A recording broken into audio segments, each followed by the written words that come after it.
Councilman Kaplan, can you hear me?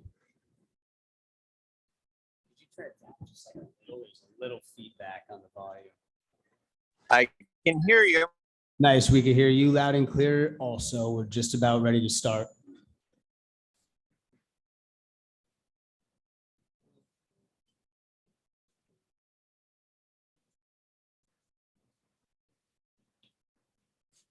Deputy Mayor, whenever you're ready, you could. Councilwoman Rami Rice. Present. Councilman Began. Here. Councilman Organ. Here. Councilman Kaplan. I see you there, Councilman Kaplan. Deputy Mayor Schwartz. Here. Deputy Mayor Katz. Mayor Dunleavy.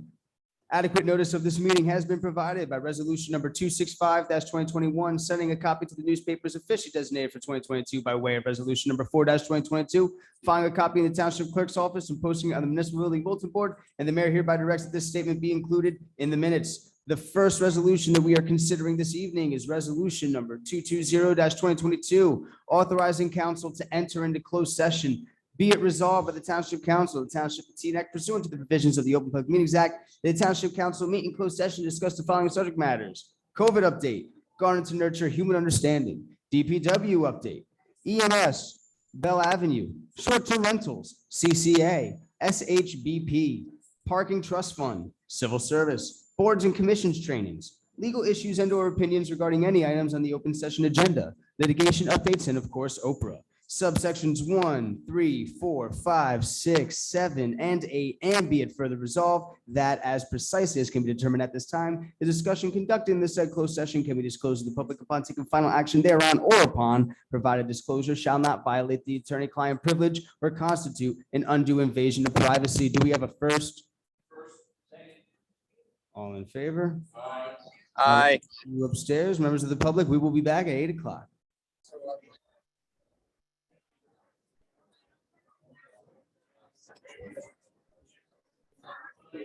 Okay, guys, you ready? Set.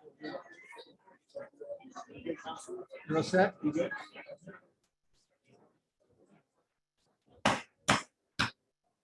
Can we come to order?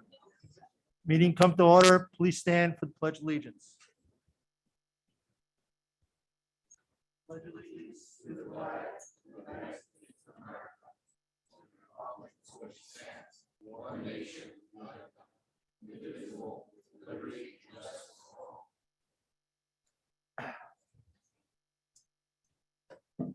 Clerk, please call a roll. Councilwoman Rami Rice. Here. Councilman Began. Here. Councilman Organ. Here. Councilman Kaplan. Here. Deputy Mayor Schwartz. Here. Deputy Mayor Katz.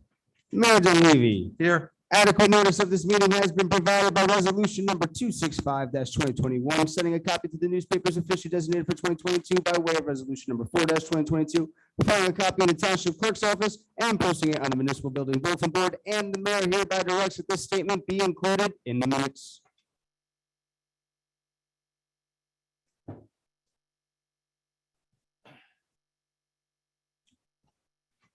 Good evening, everybody. Welcome on what I understand now is becoming a rainy and cooler evening outside. Township administration present at tonight's meeting. We have Dean Kaczynski, our township manager, Doug Roussillon, our township clerk, Kristen DeNorcia, our deputy township clerk, Tom Rowe, our deputy township manager, Luis DePaz, our manager's assistant, Ron Goodman, a volunteer cablecaster, Clarence Barnes, building maintenance, and from the law firm of Trank, Isabel Siddiqui and Shadanian, John Shadanian. Upcoming events for the public information. We are currently holding a hybrid meeting Zoom format. We have people in person and on Zoom. If our Wi-Fi at the municipal building has an issue where the Zoom meeting drops, we will aim to retrieve the connection and restart the meeting. If we are unable to continue the Zoom meeting, This council meeting will be adjourned and rescheduled.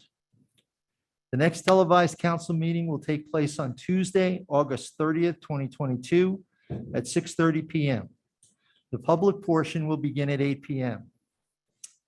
And I'm going to ask for a moment of silence for Avon Morgan, who was a Teaneck resident, a Teaneck native who was living in Ridgewood, unfortunately passed away in a motorcycle accident at the end of July. Avon served on our Board of Adjustment for a few years prior to taking a position as an assistant prosecutor in Bergen County. And I would also ask you to include in the moment of silence your thoughts for our Deputy Mayor, Ellie Katz, who lost his grandmother, Sarah Katz, yesterday. A moment of silence, please.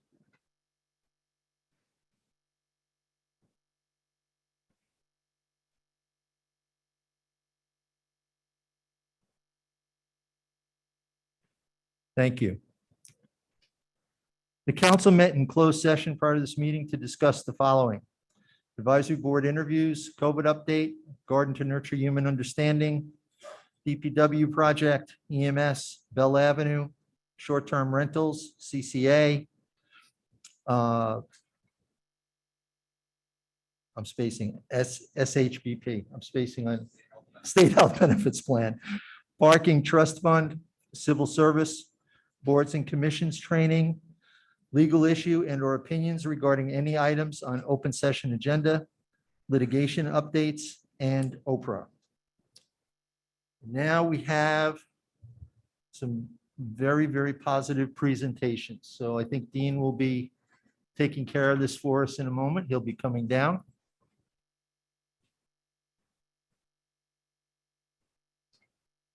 Good evening, everyone.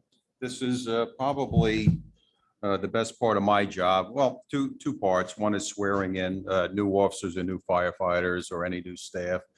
And two is promoting them. And part of the process, it's very difficult. And a lot of this has to do with timing as well. But the two people we're going to be recognizing tonight for promotion is, and I know they're already in these positions already. But we want to do the official swearing in tonight so that we recognize their accomplishments, and that's Sergeant D'Alessio to Lieutenant, and we have Lieutenant Kriegel to Captain.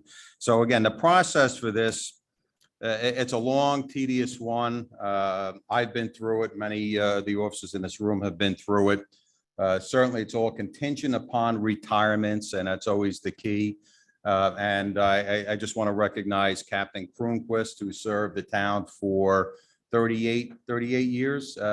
His retirement opened up the positions for Captain Kriegel and Lieutenant D'Alessio. So I hope you thank Captain Kronquist. But Captain Kronquist served 38 years, and we appreciate his service as well. But part of the process is when it starts, is civil service announces a test. And when that happens, that triggers the studying process, and a lot of different candidates enter into a study group. I do not know if Dan or Seth entered into a study group, but I'll say a few things about Seth in a minute. So that's about a 6-month period of time that you're dedicating your life, and I don't want to steal the chief's thunder, but again. But just thank the families that are going through this process, because it's a real big sacrifice to them to go through this. The quiet time, especially those that have children, it's a very difficult period.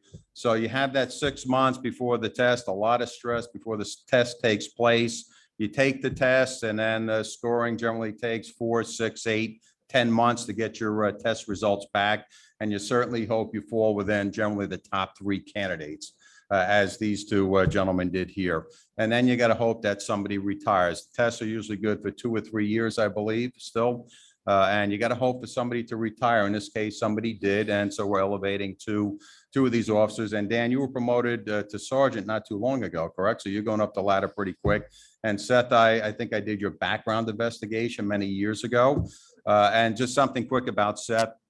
I think he scored, correct me if I'm wrong, Chief, he scored #1 overall in the state of New Jersey for the captains for the captain's test. So that's a great accomplishment.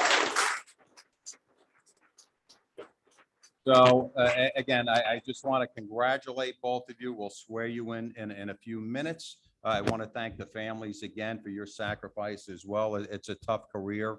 I'm sure Seth and Dan have missed some birthdays, some engagements, some holidays, but I appreciate your service. I look back at my career. I do miss it, but I certainly would not want to be a police officer these days. So my hat's off. I appreciate your service. And Chief, you want to come up and just say a few things about both candidates?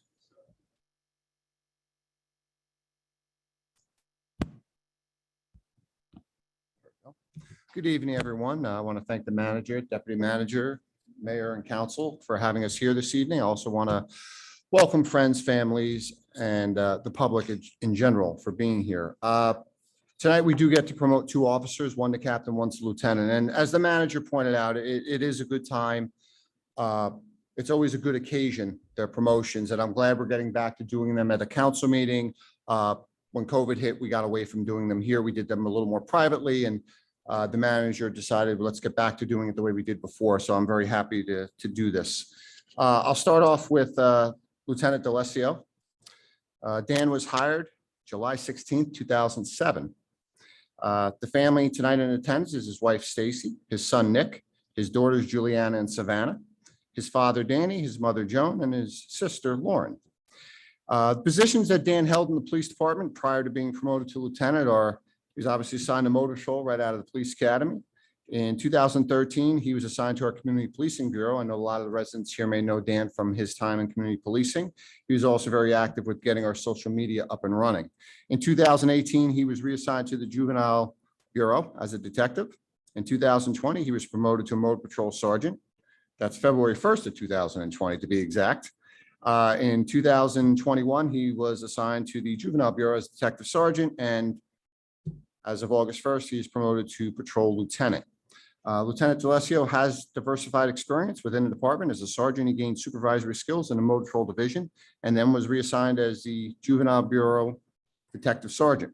He successfully handled investigations both as detective sergeant and his time as a detective sergeant. While in the Community Policing Bureau, he excelled in addressing conditions and concerns of our community and was the lead officer in planning and organizing National Night Out, Junior Police Academy, and other community programs.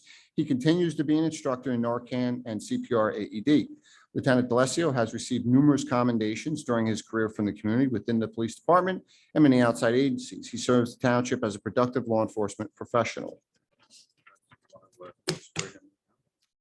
Sure. All right, so we're going to swear in Lieutenant DeLessio. And Lieutenant, who would you like to hold the Bible?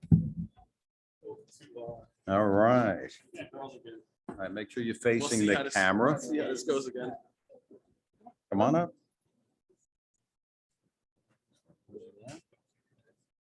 Okay. At the camera, come on, right there. There you go. Hold that. There you go. All right, left hand on the Bible, raise your right hand and repeat after me. Want to come up? Come on up.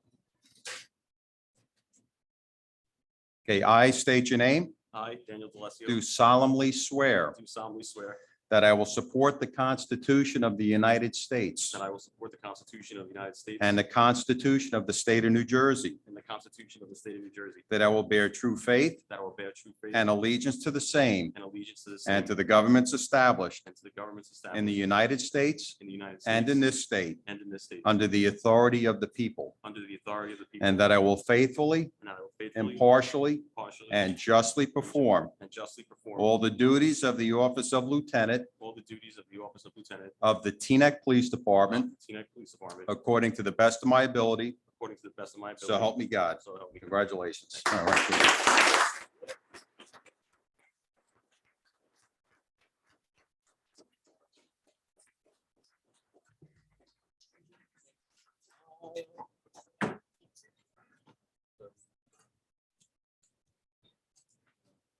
Actually, you should switch places.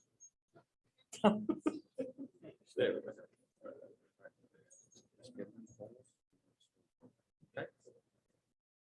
Don't worry if you step. It's okay. Happens all the time.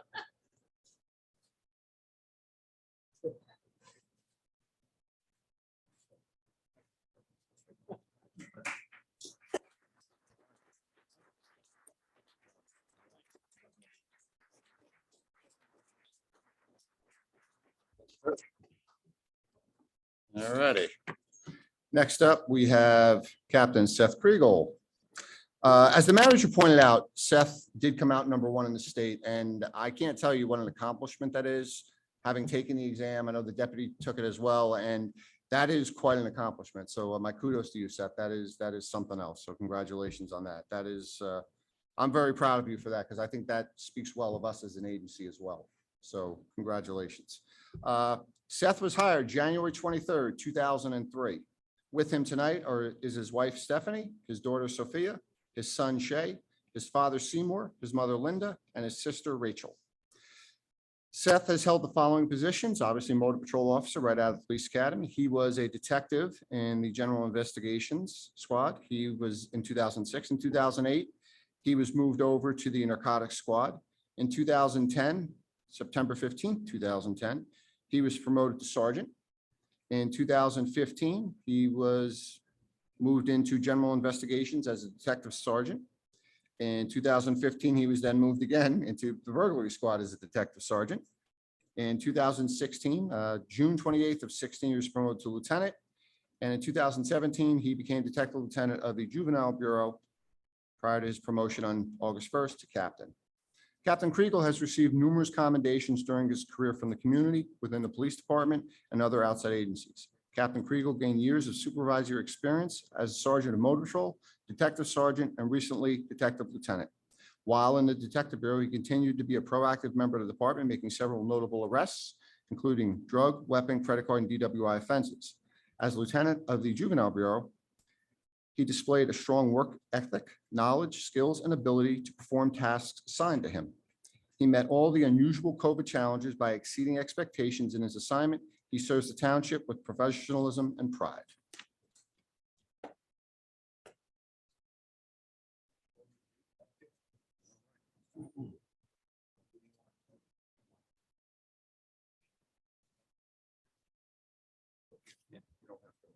You just swear or affirm? Swear. Okay, good.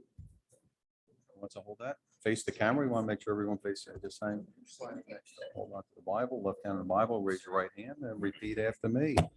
I state your name. I, Seth Kriegel, Do solemnly swear do solemnly swear that I will support the Constitution of the United States that I will support the Constitution of the United States and the Constitution of the State of New Jersey, and the Constitution of the State of New Jersey, that I will bear true faith that I will bear true faith and allegiance to the same and allegiance to the same and to the governments established and to the governments established in the United States in the United States and in this state and in this state under the authority of the people, under the authority of the people, and that I will faithfully, and that I will faithfully, impartially, impartially, and justly perform and justly perform all the duties of the office of captain all the duties of the office of captain of the Teaneck Police Department of the Teaneck Police Department according to the best of my ability. according to the best of my So help me ability. God. So help me God. Congratulations. All right, good job.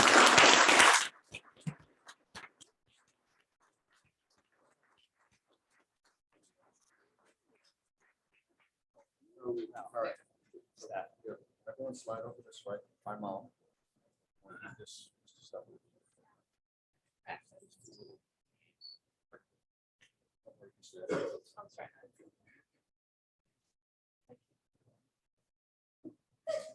They're encouraging mom. Very nice. A cactus, come on. It's okay. I got it.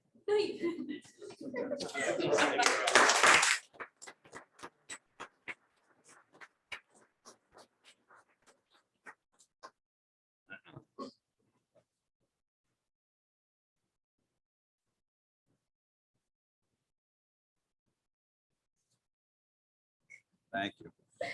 Okay, congratulations again, Seth and Danny. Congratulations. I just want to get Reverend Daniel Mays, the Teaneck Police Chaplain, to say a few words. Reverend? It's been my privilege since 2014 to be the chaplain of Teaneck Police Department, and I can vouch for these two men of character, good judgment. And what's customary for us in the department through the chaplaincy is to pray for the protection of our police officers and also for their families. So would you join me in a prayer this evening, and let's ask the Lord to just watch over them. Thank you, Father, for these men that you've promoted. We always pray for their protection. We pray for right discernment, good judgment.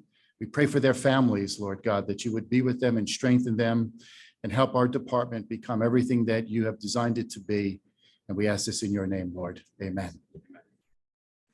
Thank you, Reverend Mays. Council, Mayor?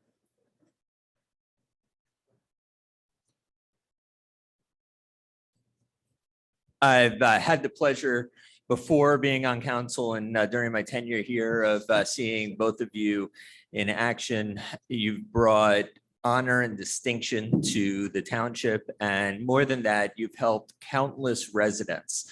And you do so while taking time away from your families, while the homework goes undone. And it gives me tremendous pride to see top rank. I mean, I know a lot of people take these exams. It gives me tremendous pride to see so much honor and distinction coming from within the ranks and rising. And I know you're going to set a wonderful example for others as you continue your career here in Teaneck. So thank you very much for everything you've done, and know that we're always here for anything you need.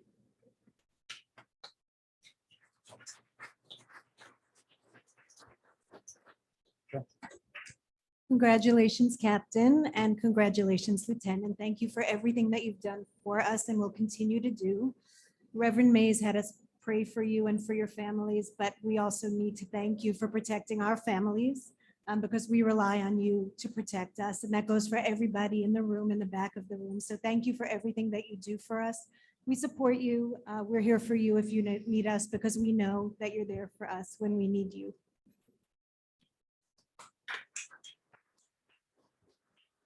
A few quick comments. First, thank you to the police for organizing National Night Out. It was a fantastic event. It was especially the SWAT trucks. Those were incredible. So I think everyone here, I think the whole department, either we're really promoting younger guys or I'm getting older and we're getting older. So I'm not sure what it was. So I thank you very much. Also, just I think a shout out to Reverend Mays. I didn't actually recognize you. You look good in uniform. I mean, that's the model of what all Reverend chaplains should look like in uniform. So I'm like, that's not a captain. So I thank you very much, and good luck in your new positions, and I hope to see you back here for more promotions. Reverend Dana, I almost didn't recognize you there, but thank you for your prayers. I think that we concur with your prayers that were stated. Captain, congratulations. Lieutenant D'Alessio, it's just such a pleasure to see you here once again with your family. And just on a personal note, I know you were always there, whether I was reaching out to you for to lead a class for teaching in terms of domestic violence with the shelter, working with community policing, working with the Teaneck Night Out, always being accessible. So you truly are a member of this community. I think you've demonstrated it's more than just the uniform, but truly preferring your residents. So congratulations to you.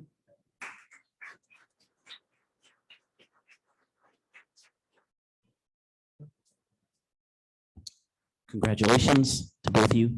And honestly, from the bottom of my heart, thank you for everything that you do for Teaneck to help keep us safe. Thank you again, like my colleague said, for National Night Out. It was awesome. It was great to see so many families participating and enjoying it. But mostly, thank you for everything that all of you do to help keep our streets safe and keep our families safe. And we look forward to seeing you out there. Thank you so much. And finally, I want to thank you for stepping up and being here for all of us for these years. And these promotions are just another example of what a wonderful group of people we have in our police and fire. We have such talent that we're able to bring them up through the ranks and take on these leadership roles. So we're proud of you. We thank you for your service. Thank you for your service to our community. And we look to see you here for many, many more years to come. Thank you. Thank you, Mayor and Council. I know Captain Kriegel wanted to say a few words. Come on up. Good evening. If you'll indulge me, I'll just have a few comments. Shouldn't take long. Thank you for the comments from the mayor and council. I appreciate that. That was very nice. Thank you. Good evening, everyone else. I want to start by saying thank you to Manager Kaczynski, to Chief O'Reilly for putting their faith in me and for giving me this opportunity. I want to congratulate Lieutenant D'Alessio on his promotion. Dan and I worked together in the juvenile bureau for many years. Dan did a great job then, and I know he'll continue to do a great job in his new position as a patrol shift commander. So good luck with that. Hopefully it won't be on midnights too long. I'm about to begin my 20th year as a Teaneck police officer. And like any other job, it's had its ups and downs. But if I could do it all over again, I wouldn't change a thing. Overall, I've thoroughly enjoyed my career that I've chosen, particularly working alongside the great men and women of this department. For those who don't know me very well, I grew up in Teaneck. I was raised here from the age of 5 and attended school here from kindergarten through high school graduation. In fact, my family has called Teaneck home for many years, beginning when my grandparents moved here from Washington Heights, seeking a better place to raise their 3 sons. I say this to let everyone know that I have been and will continue to be invested in this community. I take great pride in serving the residents of Teaneck. As the manager-in-chief alluded to earlier, the promotional process involves tremendous sacrifice, both on the part of the officer and his family. I would not be where I am today without the support of my family. Therefore, I want to say thank you to my parents and especially to my wife and children. I love you very much. I'm excited to start this new chapter in my career as a Teaneck police officer. I look forward to the opportunities and challenges that lie ahead. I'm honored and humbled to be in a position to help lead one of the finest police departments in the state. Thank you.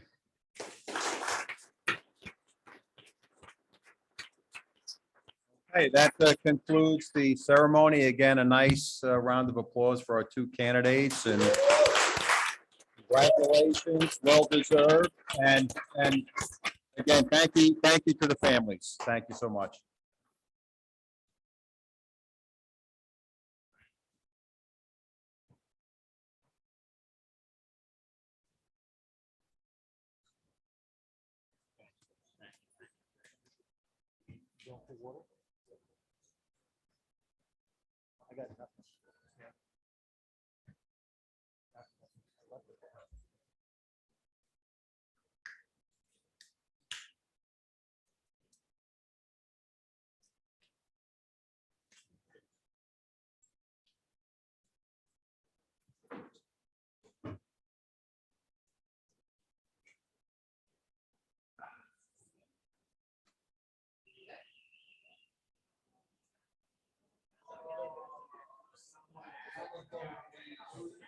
Yeah.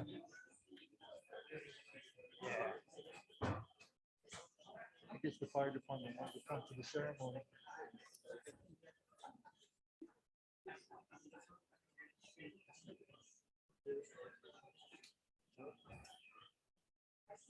What?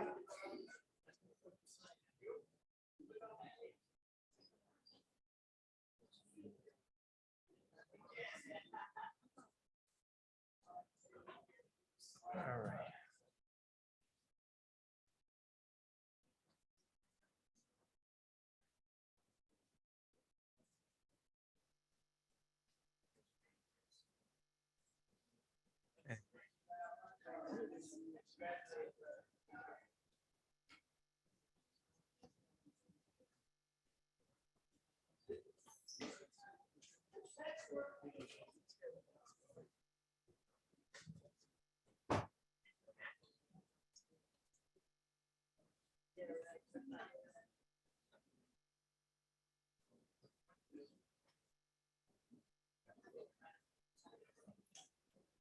Doug, let's go.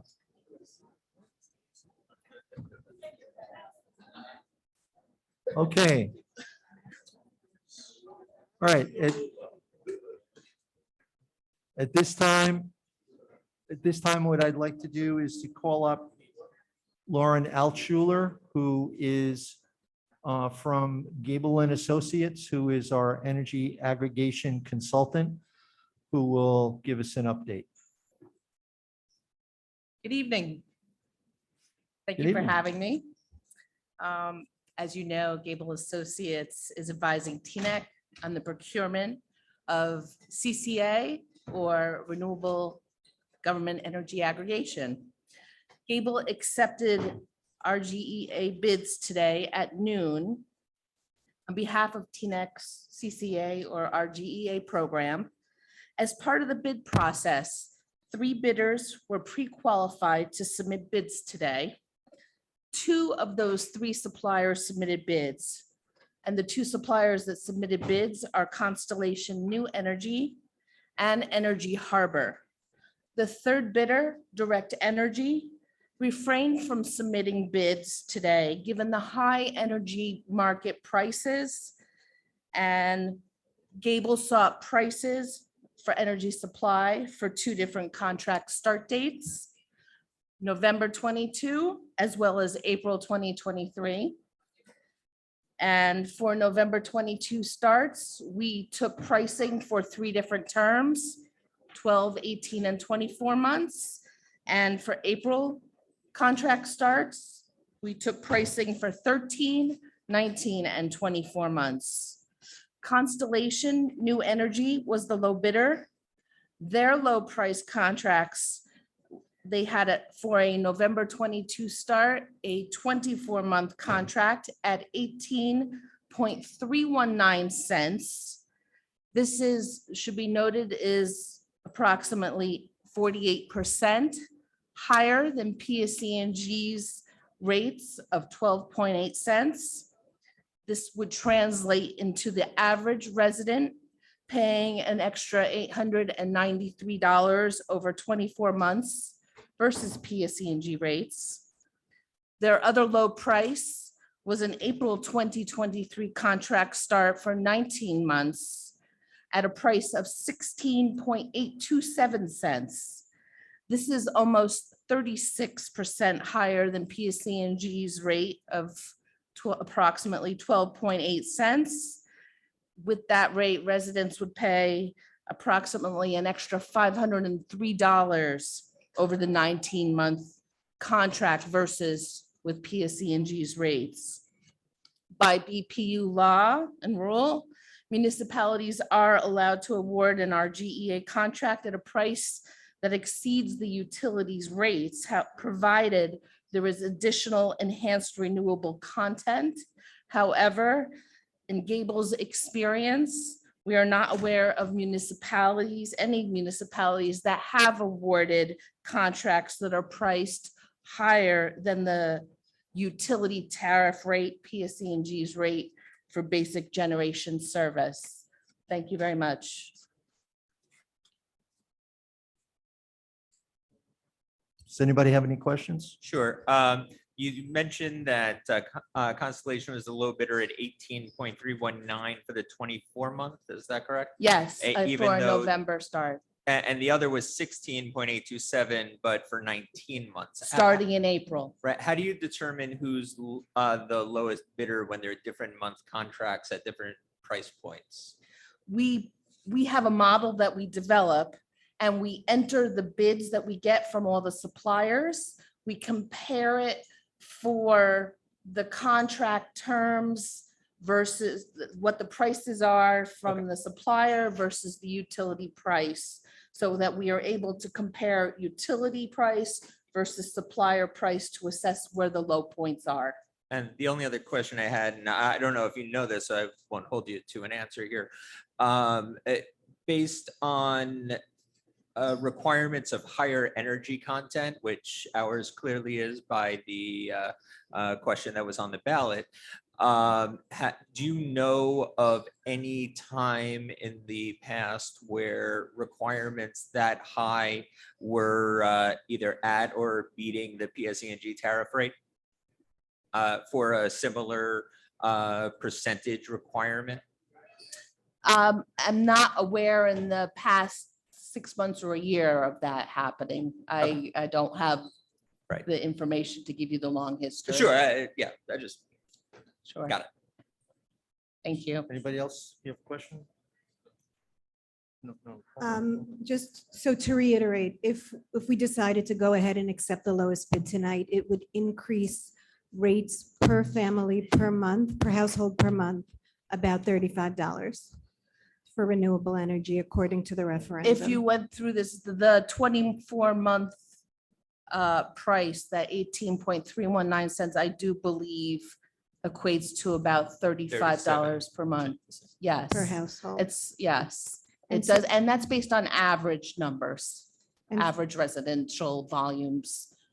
Okay, and so going forward right now, our options as a council legally, if someone, either you or the attorney could spell them out for us, our next steps right now?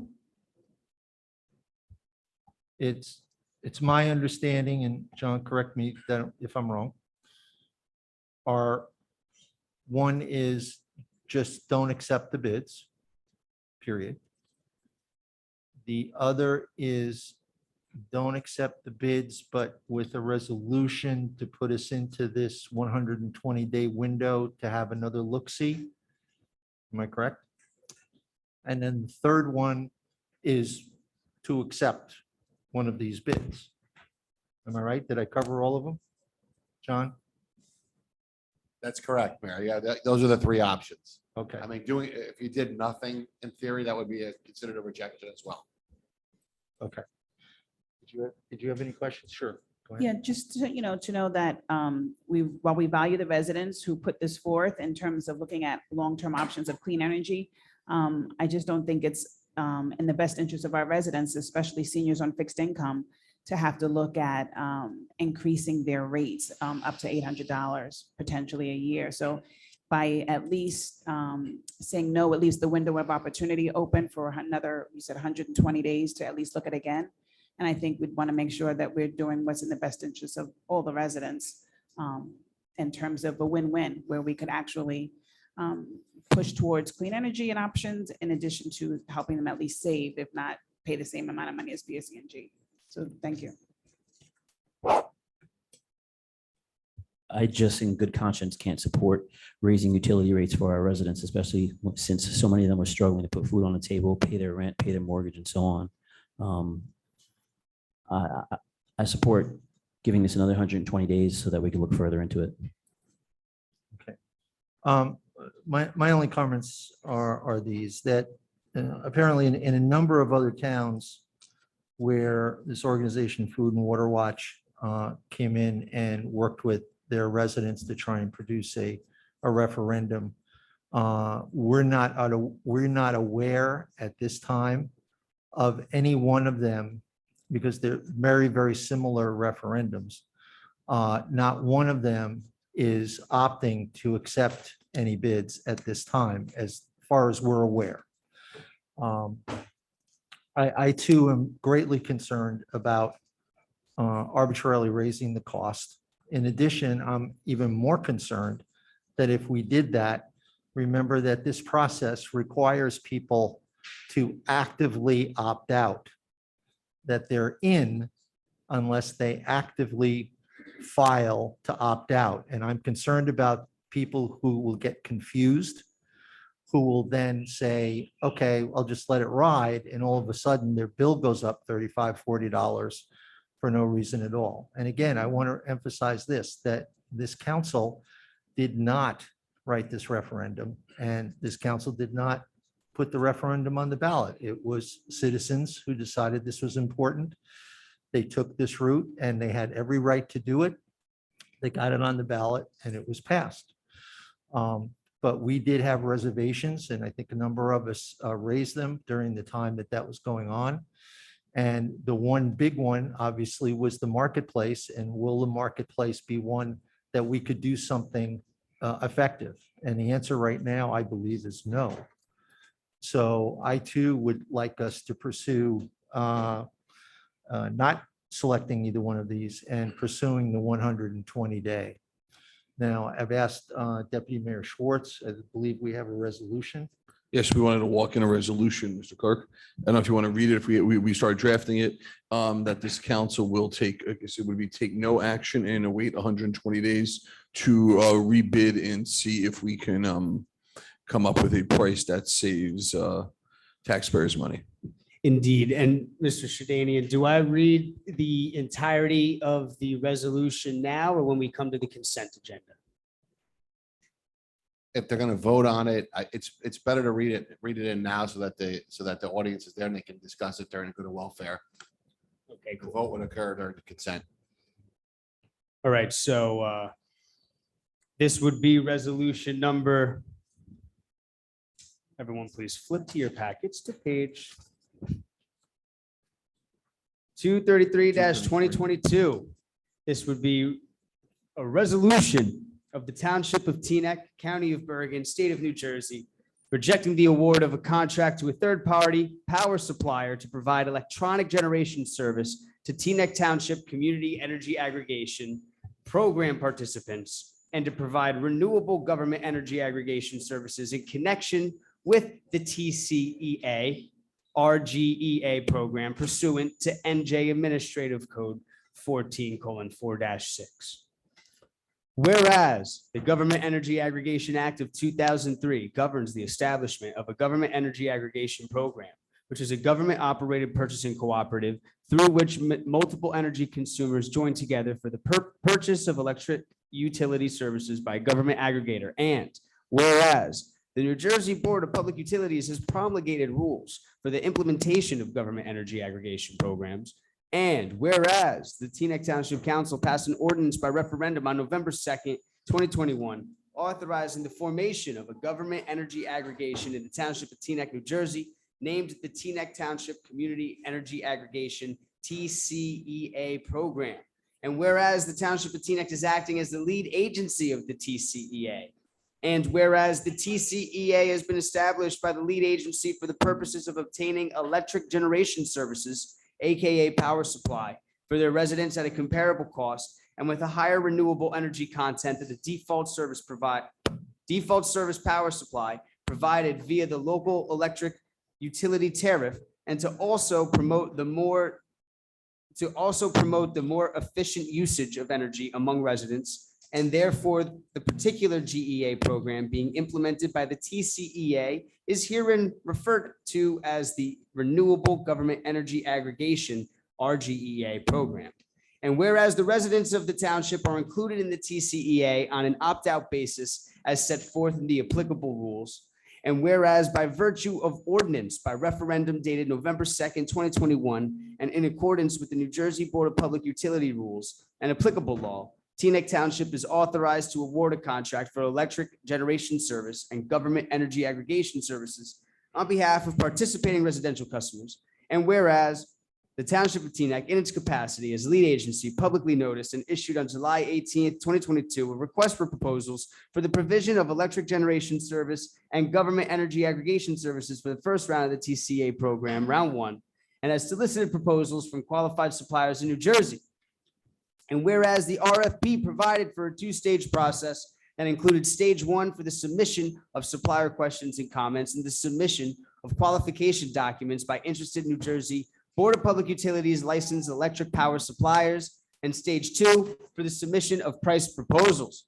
And whereas the RFP provides for the required supply of a baseline product for all participants that includes an enhanced renewable energy product that contains 60% renewable energy content through December 31, 2023, and 70% renewable energy content starting January 1, 2024, and provides for submission of pricing for electric generation service for a single pricing group comprised of participating residential accounts in the PSE&G service territory in the township for two different contract start dates, several potential contract durations, and for two different contract language options. Option A, using the form of master performance agreement attached to the RFP, and option B, using the form of MPA attached to the RFP, except that subsection 3.2A, subsection 3C is removed for the MPA. And whereas the RFP also requires that suppliers propose a specific green price premium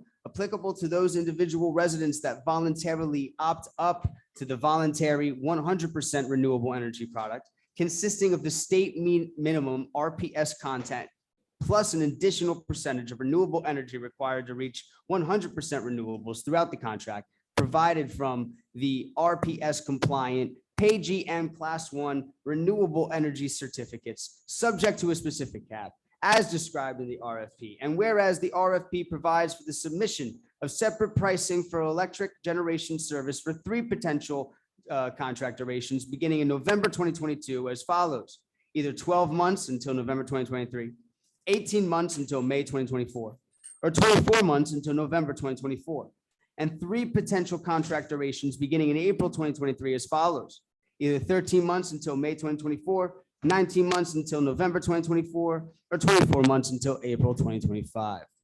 And whereas the RFP provides for the submission of separate pricing for electric generation service for two different contract language options.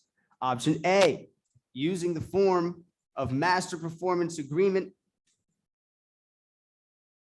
My bad. Whereas the RFP provides for the submission of separate pricing for electric generation service for one pricing group, one participating residential accounts, and the RFP provides for the award of a contract for participating residential accounts at the discretion of the Township of Teaneck in accordance with the evaluation criteria set forth in the RFP. And whereas during stage one, non-binding notices of intent and other qualification documents were received from 3 NJBPU licensed electric power suppliers.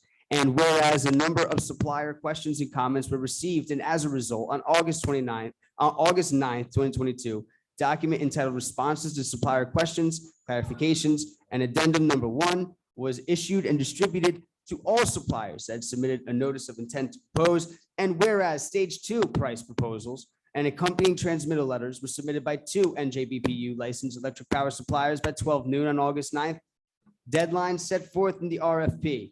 And whereas the Teaneck Township Council, in consultation with its energy agent, has conducted extensive and in-depth evaluation of qualifications and analysis of price proposals in accordance with the evaluation criteria set forth in the RFP and addendum number 1. And whereas as a result of the evaluation of qualifications and proposals and analysis of price proposals submitted on August 9th, 2022, the Teaneck Township Council has determined that no contract award shall be made at this time. Now, therefore, be it resolved, the Township Council shall make no contract award as a result of the price proposals submitted on August 9th, 2022. Said price proposals are hereby rejected on the basis that the award of a contract based thereon is not in the best interest of the township and the potential TCEA Round 1 participants. And be it further resolved that the RFP shall be held open for a period of up to 120 days, and that the township may accept refreshed prices in accordance with the RFP at any time during that 120-day period, consistent with applicable law. Again, that will be resolution number 233-2022. And there was a first from Deputy Mayor Schwartz. Can you just read that again? Yes, start from the second paragraph. They can have discussion, Mr. Clerk, on the introduction, or on the addition, the motion to add it to the agenda. They can have discussion on that. if Right, they want this is now, just a Or motion they can to- discuss it at the time that it's to be voted on. This is a motion to add to the agenda that we're discussing now, not the merits of the resolution. Anybody? I'm sorry. Yes, I'm stirring and not, okay, go ahead. Thank you, Mr. Mayor. Today, there's a saying that's ever present on my mind, that one campaigns in poetry and governs in prose. We all agree that climate change is a looming disaster.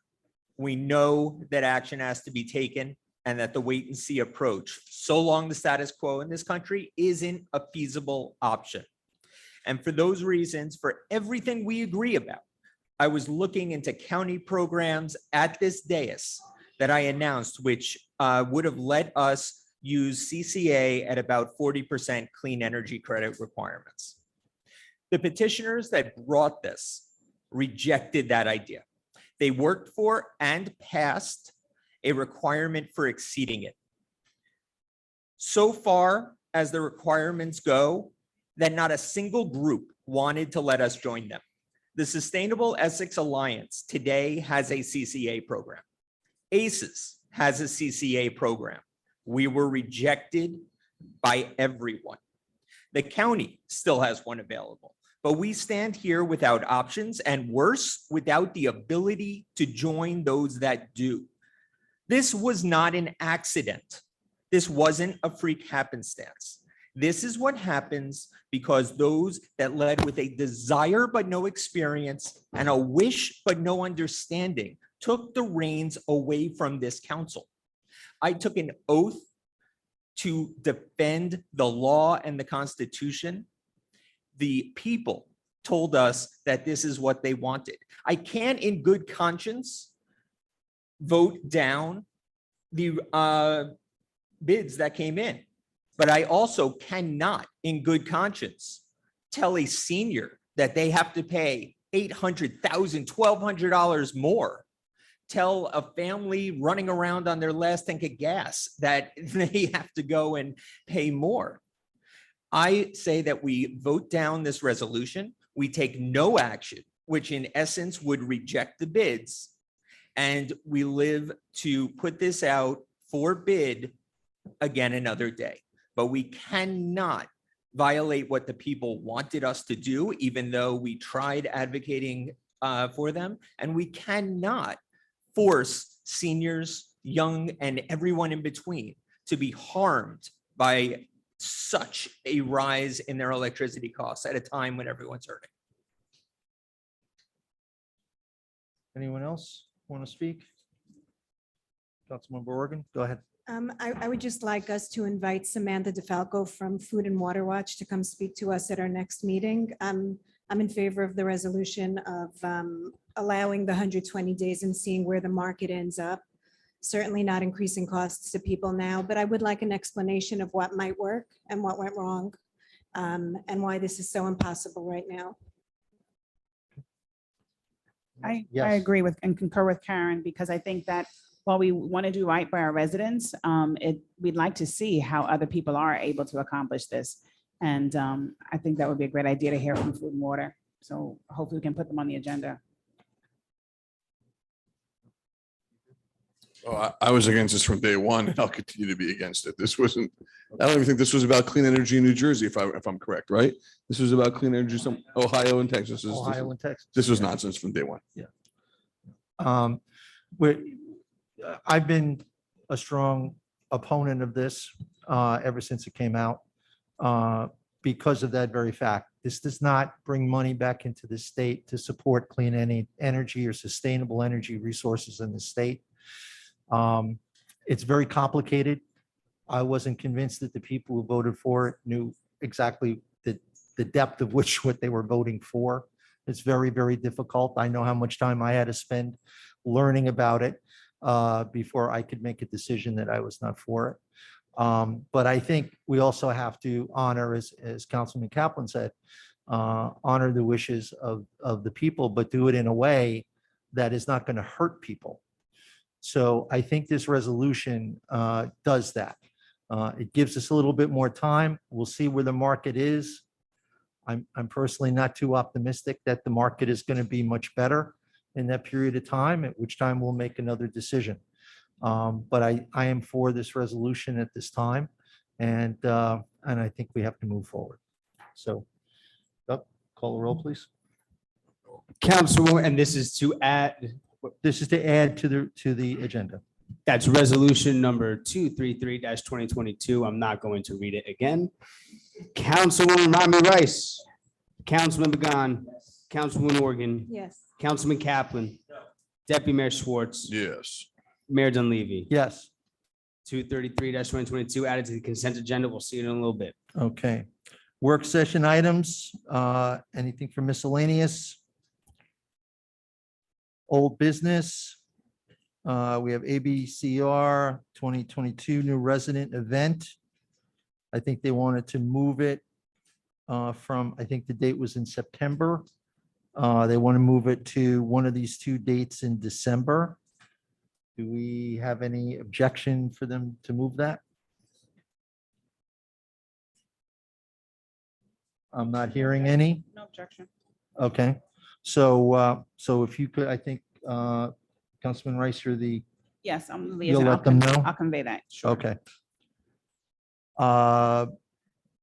Any new business? Communications? Committee, go ahead. The library has passed the resolution LB 22-10. We had mentioned this a while ago about Banned Book Week and joining with them. At the time, council was in favor. I brought it to the library to see if they were. They are in favor. They passed the resolution to join. This is the American Library Association Banned Book Week in September. Now that they have passed it, I'd like to bring it back to council's attention action so that we can pass the resolution and issue a joint resolution at our August 30th meeting so that we can join in with Banned Book Week in September. Any objection? And that was a Hearing none. communication from the library received Okay. today. Okay, let's go ahead and get that done for the 30th. Committee reports by council liaison, zoning subcommittee. Yes, thank you. I'll fill in for the deputy mayor here. I apologize. Sorry. Thank you. No, sorry. Okay. I have several reports here, updates, and then Councilman Pagano will speak to one that I won't speak to. Cannabis location, and at our July 19th meeting, we discussed cannabis location suggestions for the cannabis subcommittee. We discussed the next steps for Alfred Avenue. We reviewed other areas in town that need assistance to enhance. We began preparing a DPW action list and spoke about our State Street properties. Yes, sir, Mr. Mayor and Mr. Deputy Mayor. Holy Name also came into that meeting and provided us with a quick update and the next steps there. Thank you. As it relates to the planning board, the planning board met this past week, and we're meeting again this coming week. This week, we'll have our area need hearings for Teaneck Road in West Englewood Avenue. And this past week, we discussed the 329 Alfred Avenue and the redevelopment plan there. Historic marker map. I don't know who has that. I'm sorry. Historic marker map.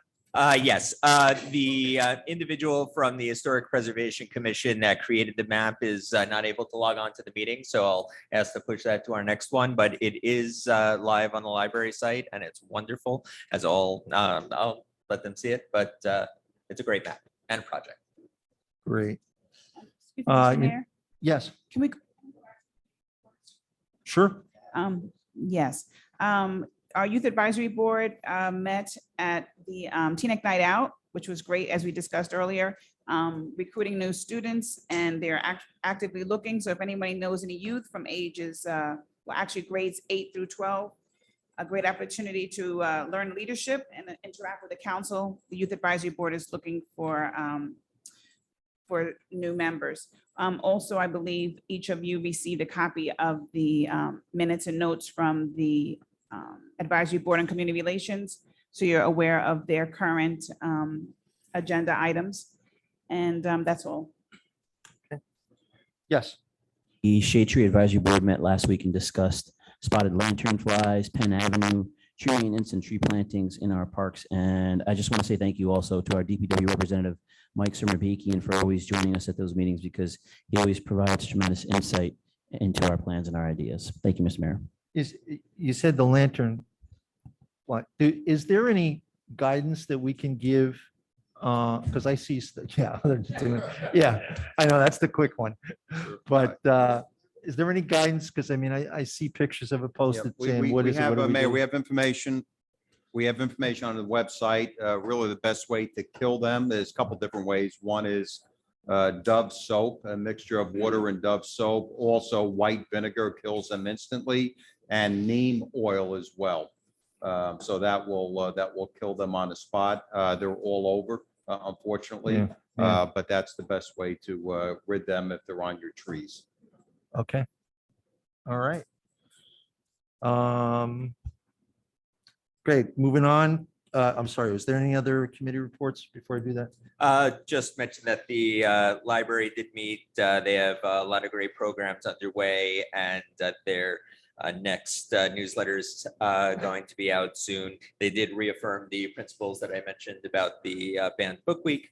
The Board of Ed is continuing to meet. I had a chance to speak with Interim Superintendent Pinsack. She was instrumental in helping a couple residents that I sent her way, and has been very open to hearing feedback.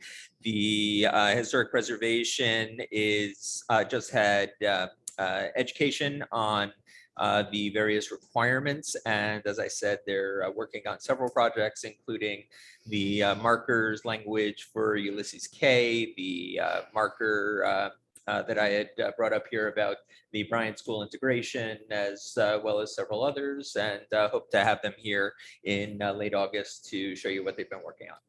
Great. Okay. Oh, and the Cannabis Committee also met. The state had issued some conditional licenses. I see one of the individuals that we met with here. One of the we met with three. What's it? They're all here apparently. And one of the continuing requests to come in has been to open up more spots around the community. Again, these are coming from the applicants themselves, but I know that a large segment of the community had voted for that. So we'll see how that pans out. Okay. All right. Moving on, council listed items, code updates and community input. Councilman Kaplan. Boy, me again. At our next meeting, we're going to have an ordinance on, which is, I would say, the most important ordinance this council has probably passed in about 7 decades. And for the first time, our code is going to reflect what our code actually is. For decades, we passed laws. They wouldn't necessarily be incorporated. The state changed laws. Things in conflict weren't updated. You couldn't find parking ordinances. There were all kinds of errors and omissions. It's taken about 3 years, but what you see online right now, with the exception of about 20 that are waiting to be inserted, which are all listed on the Township Code online, is accurate and up to date. Now that that has happened, I would like any member of the community that has issues in the code to please reach out. My email is on the town website, kkaplan@teanecknj.gov, or email the clerk for the whole council. I would like to get feedback about where to go in terms of updates. This was creating the code as it stands right now. I'd like to move forward to where it should be. Okay, so we'll be looking forward to that. All right, next, Township Manager's report. Thank you, Mayor. Just a quick COVID-19 update as of August. This is as of August 5th. We have 11,248 cases, and that's since March of actually 2020, 147 deaths in town. Holy Name does not have anyone on ventilators there, which is a good sign. Mosquito spraying, I put out a nixle message. I did a robocall this morning. I got the information from the county earlier this morning, and I put the information out as soon as I could. So that's going to take place early morning at 3:30 a.m. to 6 a.m. They just request keep your windows closed. They're going to be spraying throughout Teaneck. The infection rate for West Nile virus in the mosquitoes, I'm being told, is extremely high. So they want to do and cover the entire township. The rain date will be Thursday, but I think we should be fine with spraying starting at 3:30. It's that fogger truck, that pickup truck that goes around town. So just again, the recommendation is just keep your windows closed. It dries very quick, and the residents are not going to have any problems. The lantern flies, as I mentioned, the best way to kill them is spraying them with white vinegar, Dove fish soap, or neem oil, and that will kill them on the spot. The mayor and I, about 2 weeks ago, had a meeting with the school superintendent, Barbara Pinsack. We discussed various topics to include security, training, projects, shared services. I thought it was a very productive conversation. And she's going to bring that information back to the board, and hopefully we'll be able to move forward on some of the things that we discussed. Please monitor the township's website, the 2021 roadway resurfacing schedule. It's 2021, not 2022. Under engineering projects, you're going to find updated schedules for concrete work, milling, paving, saw cutting, and striping. That was up to date as of today. And again, we're finishing up about 30 streets. Garden Street, which is a CDBG project, county development block grant, that's almost done, which is great. Teaneck Park playground update. And again, I apologize to the residents. Unfortunately, there's been a delay, and it's not the result of the township, but work will resume at Teaneck Park on August 23rd. It's going to take 2 weeks for the playground completion. 1 week for concrete footings to set. And then they're going to do the poured in place rubberized surface. That takes 10 days to dry. Then they have to put about 28 tons of stone to bring the surface to grade. Then there's the final cleanup. And we're looking at a completion date on or about October 7th. So again, I know this is 2 summers without a park there, and I apologize, but we put a lot of pressure on the Little Tykes and the contractor to get this done. And unfortunately, just like many other projects, they're delayed due to COVID. The new Phelps Park bathrooms are in service. They opened up yesterday at noon. They're going to be open daily from 8 a.m. to 8 p.m. The field tarps for Voti Park were delivered. The dugouts for the field will be installed by the end of next week. So next year we'll be in good shape with tarps for the fields in the spring with the rains. The fields will be covered and we're not going to have those issues with the ponding of water. Tri-State Light and Energy is going to be installing energy efficient lighting at the library, and that's part of the PSC&G Energy Efficiency Program. All the other municipal buildings were done last year or the year before. There's an upcoming blood drive at TVAC, and that's on Thursday, August 25th from 3 p.m. to 8 p.m. You can visit the township's website. There's information there on how to register. Also, save the date. I mentioned the last 2 meetings, Frank Piazza, he's the township's affordable housing administrator. He's going to give a seminar and provide information on affordable housing eligibility and instruction on how to complete that preliminary application. And this is going to be a virtual seminar. We have 500 seats. I'm going to publish more information as we get closer to that date. And Piazza and Associates is also preparing their webpage and a preliminary application for one affordable housing unit, and that's at 890 Palisade Avenue. I will keep everyone posted. When that goes online, you'll have to submit your application. On September 1st, we're going to welcome our new health officer, Courtney Sartain. So she starts September 1st. We're going to have Susan McVeigh, who is the acting health officer now. She's also Hackensack's health officer. Work with her for about 30 days or so on projects here going on and introducing her to the people that she needs to be introduced to. I applied for T-Mobile hometown grant in the amount of $50,000, and that's going to be for a new walking path at Brooks Park. So I'm pretty confident we should get that money. We'll be able to get that path done. We're also looking to plant over 100 trees this year throughout town. That includes the roughly 58 or 60 we're looking at planting on Penn Avenue. I have a meeting with the Penn Avenue residents Thursday night to kind of hone down on a species of tree that they want. And we need to get this done soon so that we can do our planting in late October or the beginning of November. The band shell delivery, we should accept delivery on or about September 10th. Unfortunately, it's not going to be done in time for Teaneck Day, which is September 18th, but we should expect the delivery again on or about September 10th. RecPro software, if you're not familiar with it, it's software that the town has. Today, we signed the merchant agreement with Forte, who's going to be the third-party vendor for credit card transactions. Recreation is currently building that software. It's going to list all the programs that they offer for the fall, and residents will be able to do most, if not all, registrations, including payment online very soon. So that'll be a big convenience for everyone, rather than having to go to the recreation department. The police dispatch center is about 80% done. I anticipate the remaining work to be done in September, and that's going to transition the township to its own public safety answering point again to answer 911 calls for Teaneck. The mobile motor vehicle unit was in town today. Many transactions I know were handled. I know a lot of people want to try to get them back. Of course, today was the hottest day of the year, but they did handle a lot of transactions and did a bunch of the digital driver's licenses. We're going to try to get them back in the fall.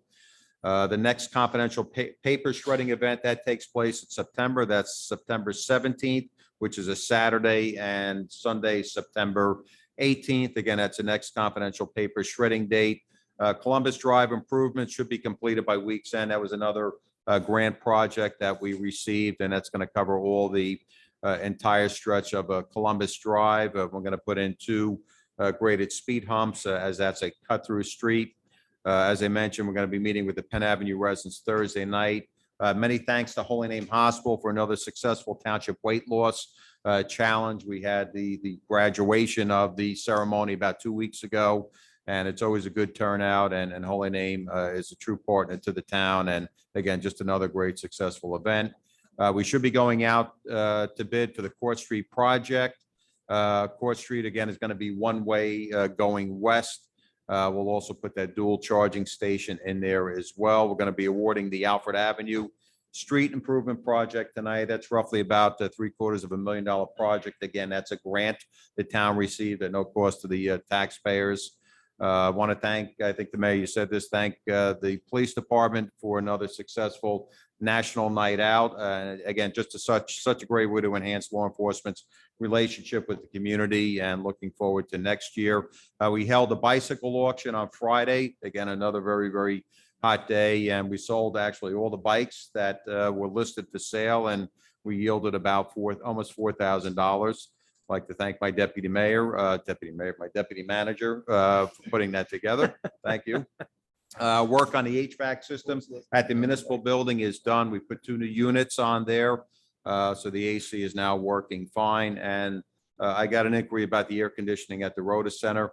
We have portable units up there. I'm not aware of any problems with the air conditioning, but the unit that the replacement unit should be in September, October-ish. But right now, everything seems to be working okay with the portable units there.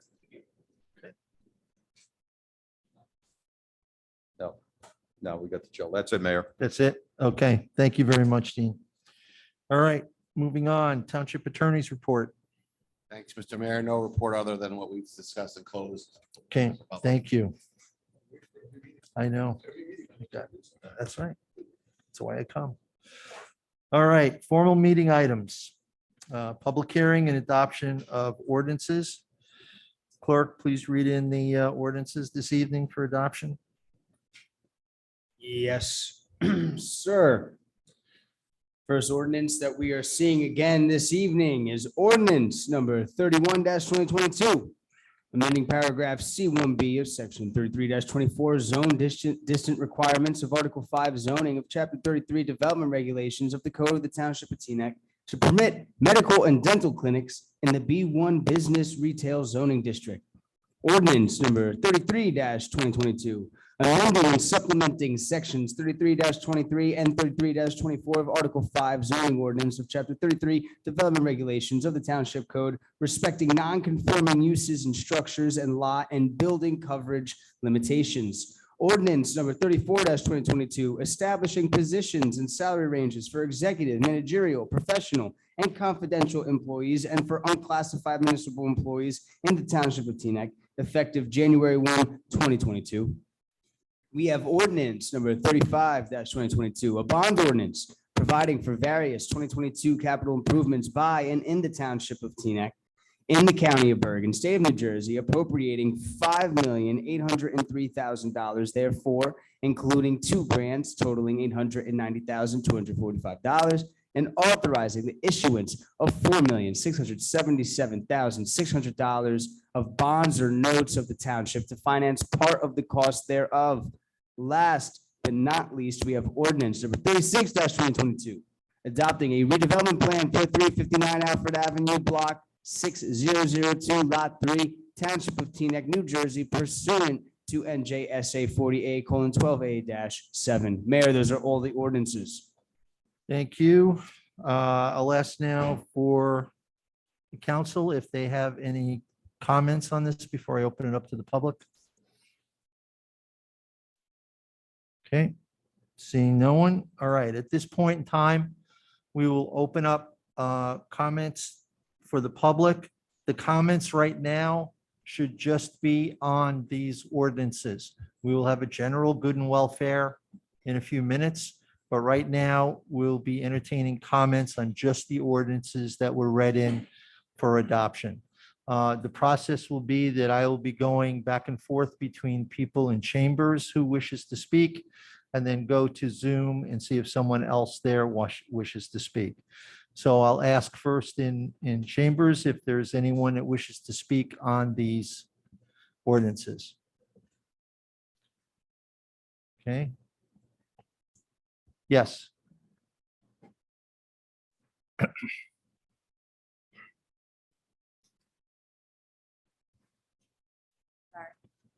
Hi, Hillary Goldberg, Teaneck. A number of people in this room have heard me say the words, it's not the what, but the how. I've looked closely at the Alfred Avenue redevelopment plan, attended and re-reviewed the planning board hearings, read the Price redevelopment report, and most importantly, listened to the valid concerns of the impacted resident, Margaret Baker, and others. A light industrial zone is not necessary in Teaneck anymore. Alfred Avenue, as with other areas in Teaneck, could have been rezoned and redeveloped without the AINR designation. However, if any area in Teaneck was to get this designation, Alfred Avenue is the best example for its use in Teaneck. Alfred Avenue is an industrial area which is in the middle of a residential zone that has many structural and infrastructure deficiencies, has opportunity to be revitalized in a cohesive way to bring progress to Teaneck without negatively impacting residents. Municipalities across New Jersey are utilizing AINR and doing so behind closed doors. Teaneck has an opportunity to do better and be an example to other towns. So let's do it. Let's let other towns say, Teaneck did it this way. We should model ourselves after them. Yes, we have the planning board meetings or we have public hearings. And at the most recent one for State Street, not a single person called in favor of it. How can we make this process more transparent? How can we make sure that Teaneck residents have the input on the what and information to help them understand the how? Show the residents your vision for these areas. Speak to Margaret Baker again, and as many times as needed, and show her and others similarly impacted. Show them at the least your vision for her neighborhood. Does it include additional lots being declared in need of redevelopment? And if so, will these lots show a cohesive design to truly revitalize the area? I do not live on Alfred Avenue. It's not my street, but it doesn't have to affect me directly for me to care. I've done my homework on Alfred Avenue and AINR. I do not know what Margaret Baker would want to see if she were asked. Does anyone know what she would want to see? Has anyone asked? If I was asked, I would like to see mixed use buildings with first floor retail, a coffee shop, a dry cleaner, a bank, a barber shop, maybe a small convenience store, and 4 stories of apartments on top. Small businesses that will not only bring new business to town, but will be able to succeed with new residents right above their stores. But it seems no one asked. Teaneck can't stay stagnant in the past. We know that. Most residents will tell you that. We can do this together. I'm asking you to listen to all 40,000 residents, to hear what they're saying, to hear their needs, not to tell them that their experiences or opinions are wrong. Some of them might and do have good ideas. We should listen to them. We should engage them in the process. So whatever your vote on Alfred Avenue, learn from this. There is an opportunity to do things differently. It's not the what, but the how. Thank you.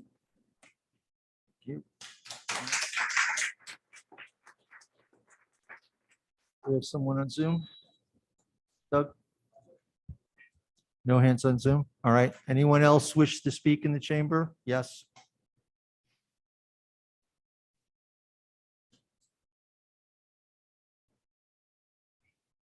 Alan Sohn, Teaneck resident. Ordinance 45 allocates $4.7 million in new bonds for various items. After years of adding on tens of millions of dollars in debt, much of which has been used to pay for old expenses, it's refreshing to see that debt is being used to pay for things that we actually need, including roads, including new fields and upgraded amenities. Included among these items is creation of bathrooms for Voti Park North. The current bathrooms at the TBO clubhouse are grossly inadequate for the basic sanitary needs of the public and have been so for decades. I will be honest and say that I have had the heebie-jeebies about doing my business standing up. I can't imagine anyone who would actually need to use those bathrooms for any other purpose. I've heard that from hundreds of residents that they refuse to use these bathrooms or the boiling cesspools of blue liquid in porta potties. From 2014 to 2018, I spent meeting after meeting pleading for the construction of prefabricated bathrooms at the north end of OT for the benefit of all those using the swimming pool, basketball courts, tennis courts, inclusive playground, and splash pad, who have been forced by this council to use inadequate bathrooms. For those using the swimming pool, many people leave to go home. Some decide that they'd feel more comfortable just taking care of business where they're standing. And after years of deaf ears, I even got consensus to acquire new bathrooms for Voti North, but no action was taken. Voti Park gets many times more usage than Phelps. Hundreds upon hundreds more people use Voti each day than do Phelps, yet for some reason, the council felt that Voti North users should endure another summer of inadequate bathroom facilities. Ordinance 36 is a development plan for 359 Alfred Avenue. Whatever terms have been reached by the zoning subcommittee with the unnamed developer will take priority over anything in the master plan. The picture provided makes it look like a duplicate of the adjoining building at 329 Alfred Avenue. Is it the same developer? Who knows? The winner has been picked, and we are left to see the unexplained decision to be rubber stamped. If it is the same developer, will Teaneck Urban Renewal be given the same giveaway of 10% for payment in lieu of taxes? The financial report by McDonough Associates for 329 Alfred Avenue miscalculates the costs. The report estimated cost of $700 per resident when the actual number should be more than $1,200 per resident. It assumes public school students will cost $7,000 a year when the actual number exceeds $20,000 per student. With these lowball numbers, a net benefit of $16,000 was calculated. Will we see the same giveaway? Why are we creating a mixed housing cannabis zone at Alfred Avenue with no mixed use development? Tenants can walk out and buy some weed, but without mixed use, they won't be able to walk anywhere to buy their munchies or a container of milk. Why are we doing this? We need to change. Thank you. Thank you. No one else? I got 3 hands right here now. Okay. Go ahead. Oh, we're going to Zoom? Yep. All right, I am bringing in Laverne Lightburn.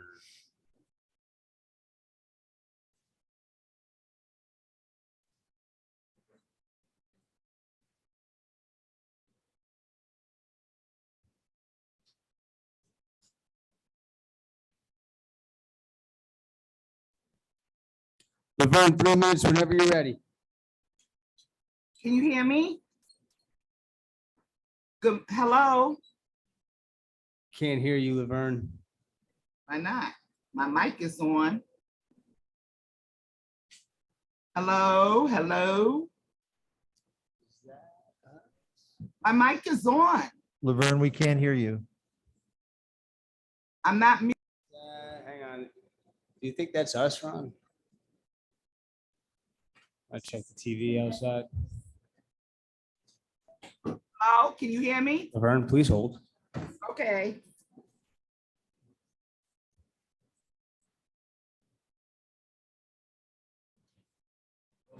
You're on Zoom, not here.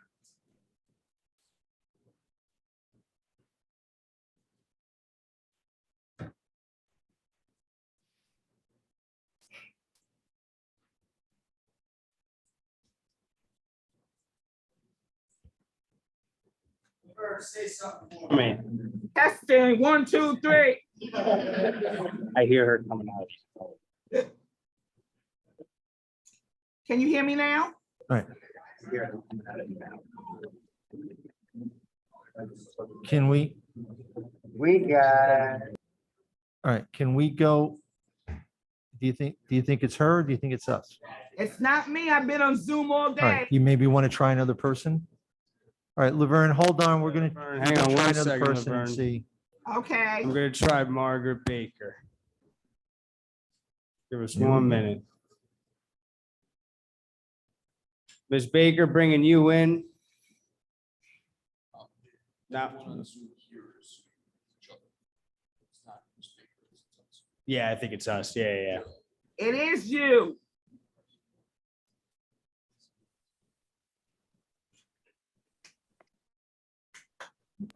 Laverne or Margaret? Yes, darling. No, I still hear him. Okay.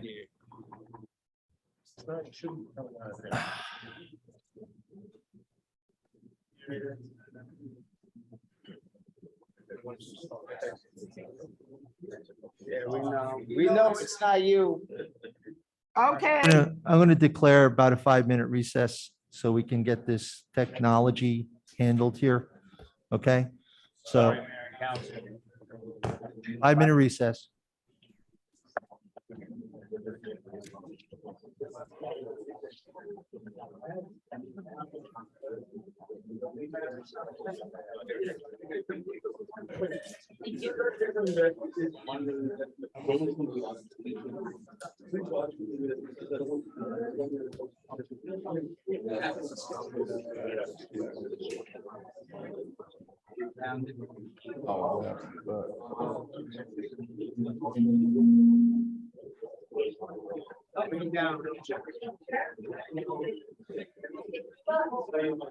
I'm good, thank you, Kristen.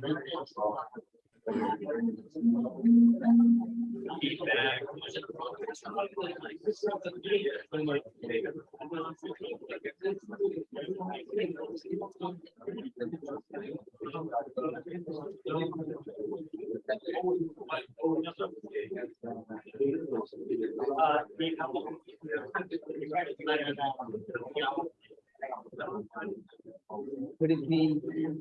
Because the West Nile flood, whatever is spreading, so they want to spray. Bergen County is spraying the air to kill these mosquitoes.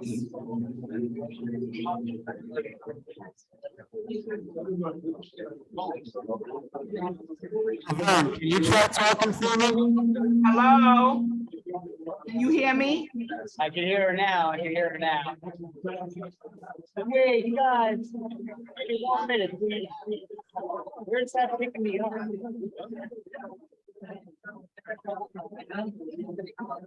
Now I'm back. Almost. Yeah. You hear that?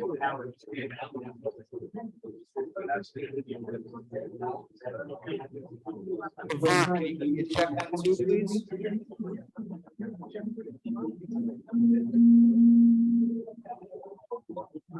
I don't hear it. Can you hear me? Other people can hear me. Can you in the chamber hear me?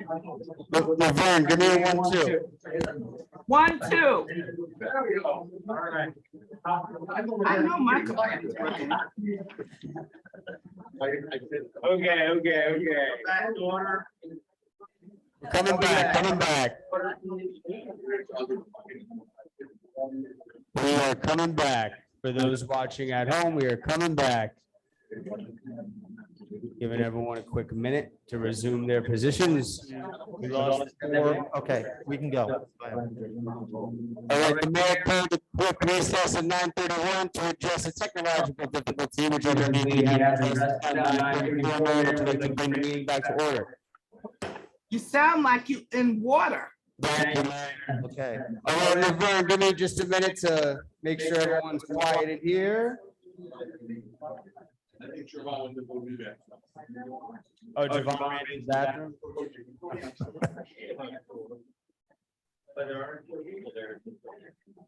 Laverne, give me a 1, 2, please. 1, 2. You sound like you underwater. All right,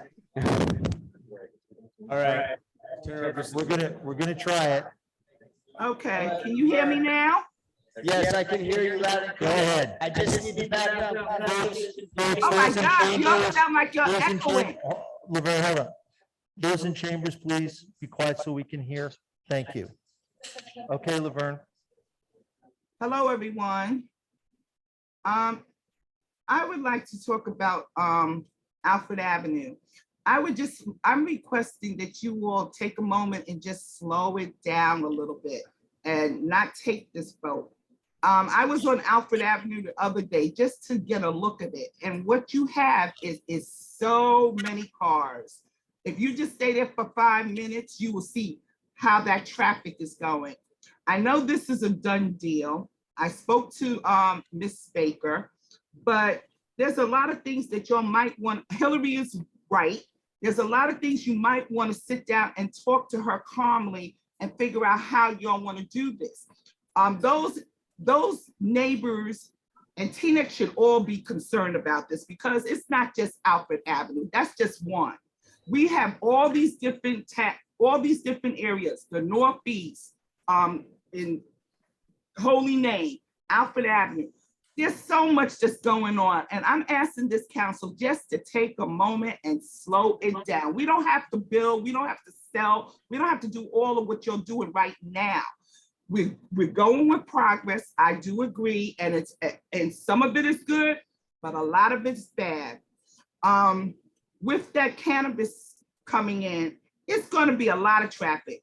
I just went to Vegas and I saw how much traffic goes to just an industrial area with people coming in and coming out. You might want to talk to Ms. Baker about possibly increasing the police presence over there, because it's going to be massive amount of people. Now you talk about building another building there. You might want to talk about, Ms. Baker, maybe about putting a fence or helping that whole area for their property.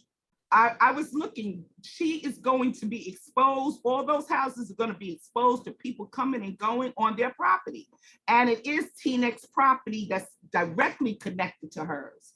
So there's a lot of things that you might want to consider sitting down with this lady, and not just her, with Community Baptist Church, which is in the area, with the street. There's like 4 or 5 houses that's going to be impacted when you build that other building. So that's all I have to say. I'm just saying, let's try to be considerate. And also with the Northeast, we need to really slow down what y'all doing in the Northeast. And a lot of people don't really understand it. So you might want to start reaching out. And I agree with Hillary. I'm not Hillary Goldberg on what she said to you all. Thank you. Y'all have a nice day. I hope y'all heard me. Okay, we'll stay on. Thank you for your patience, Laverne.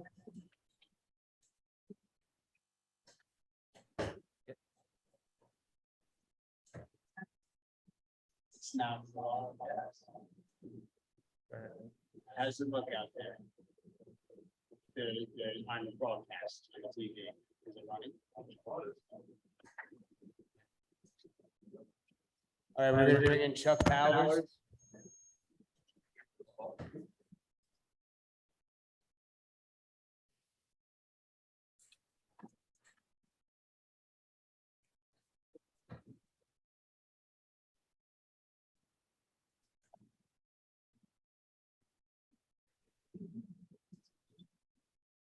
I tried to bring in Chuck, I lost him away, so we're bringing in East Belcher.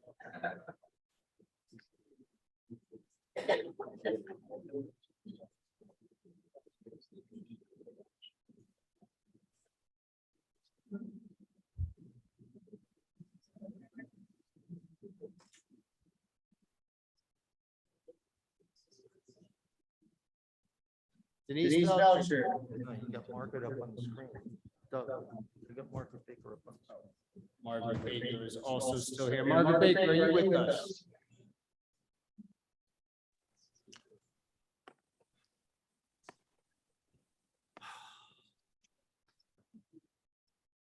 Free to unmute whenever, Margaret.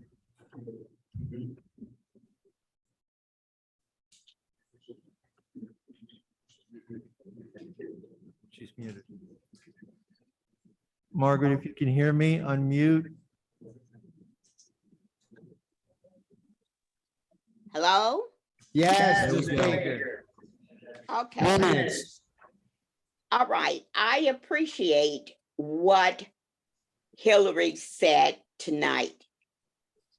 I got more from her than I've gotten from anybody on the council.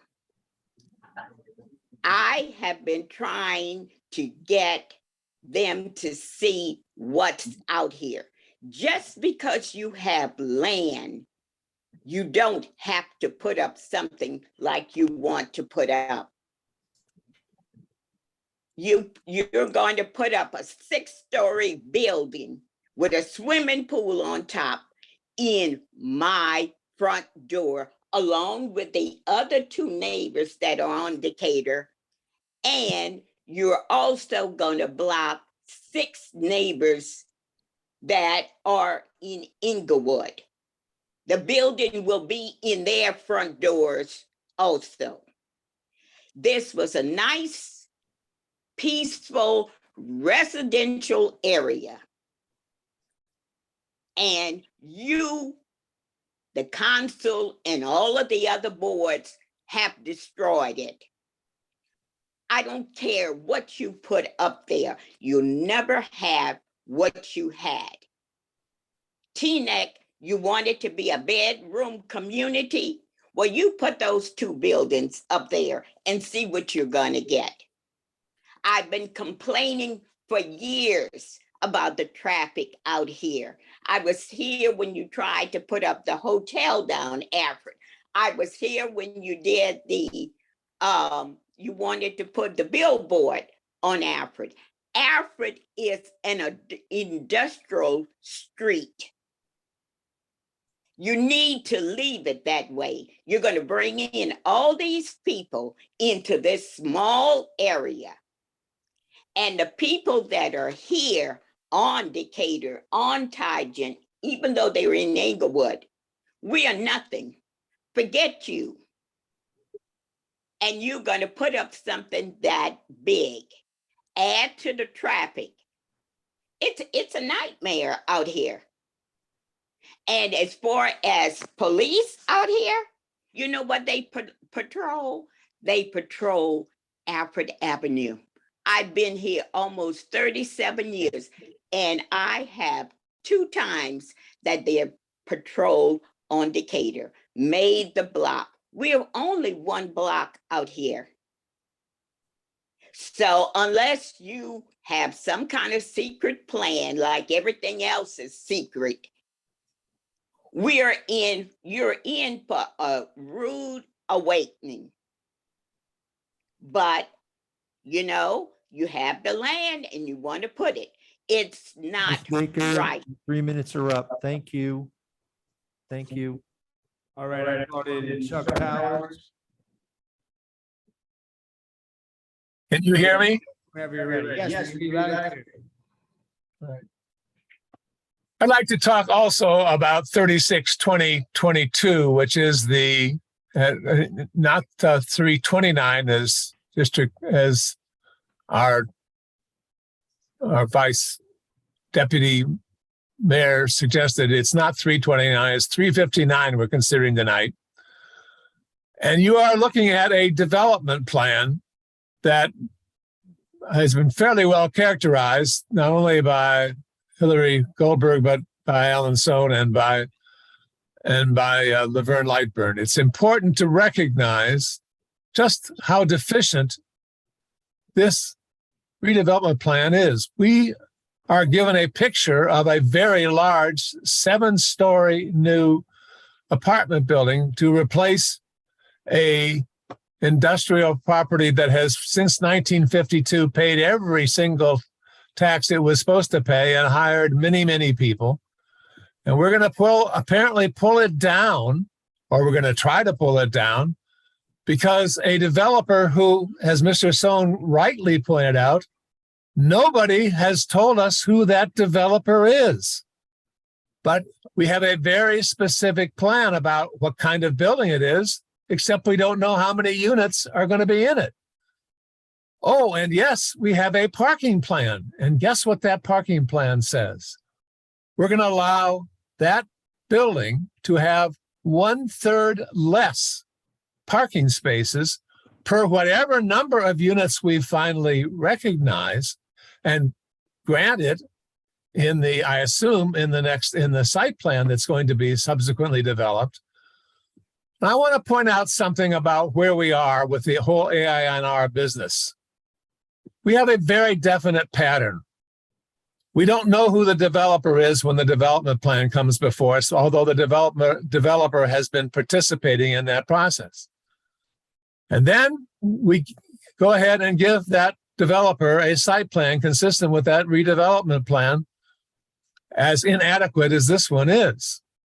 And every time so far, then the developer says, oh, no, I don't want to pay the regular taxes. And so in both cases, we have given the developer huge tax breaks, not short-term ones, 30 years in one case, 70 years in the other. And I am absolutely convinced, and Mr. Sohn suggested this tonight, that the actual cost to the town of taking care of whatever number of units there will be in that new building will, if it is like the one that we have for 329 Alfred Avenue, cost this town $50,000 a year in real cost of providing the services for which they are not paying. That is very bad plan. Anyone else? I have one here for Denise Belcher, trying to get her in.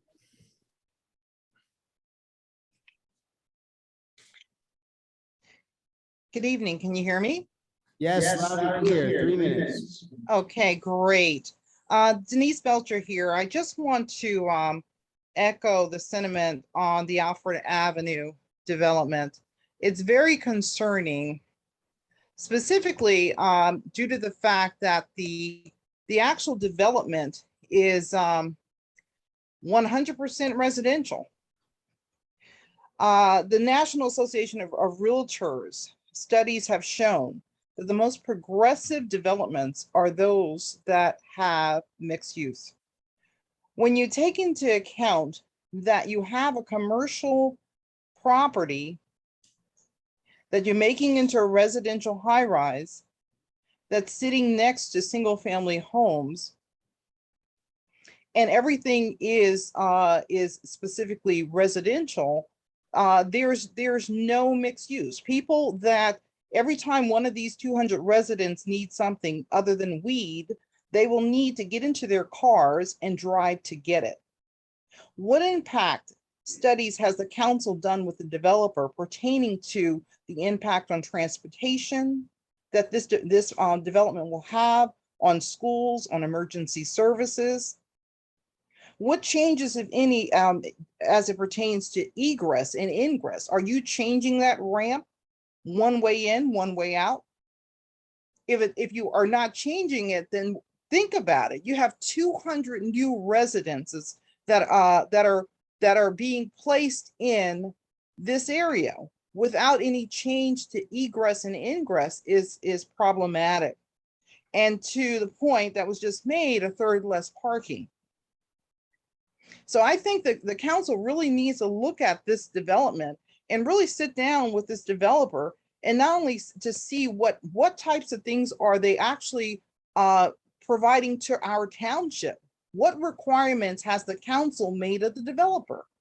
Is he doing any impact studies? Is he giving us any impact? Is he building a park, a school, a recreation center? What is he giving to our township? Why is it always a one-way street when it comes to development? And you know what? AINR, areas in need of redevelopment, is not a claim to fame. This areas in need of redevelopment is what we see in areas that have been neglected. So why are we so gung-ho on areas in need of redevelopment in a town, a suburban town like Teaneck? We're not the inner city. So why are we developing based upon areas in need of redevelopment? We need to go back to the drawing board, have town hall meetings, and definitely invite the neighbors. Mrs. Baker in particular, she comes out every week, every time, and we should have a town. Your 3 minutes are up. Thank you, Ms. Belcher. Everybody else? I don't see any other hands on Zoom, Mayor. Okay, so we'll close the public hearing on these ordinances. Do you have anything you want to say, Deputy Mayor Schwartz? Sure. Excellent. Thank you very much, everyone, for their comments. I thank Mr. Stone for the vivid details of his bathroom trips. Just want to remind everyone that there is a brand new sports clubhouse in the Vochi Park that has facilities. While we look forward to putting auxiliary facilities in the north part of the park, if anyone does find the need to drive home to go to the bathroom, please keep in mind, there's some beautiful bathrooms that recently opened up in the center of Vochi Park. At this point, I usually give the same speech every single meeting. You can pull up the minutes. To Ms. Baker, almost the entire council has been out to your home on multiple occasions. I've been there 3 times.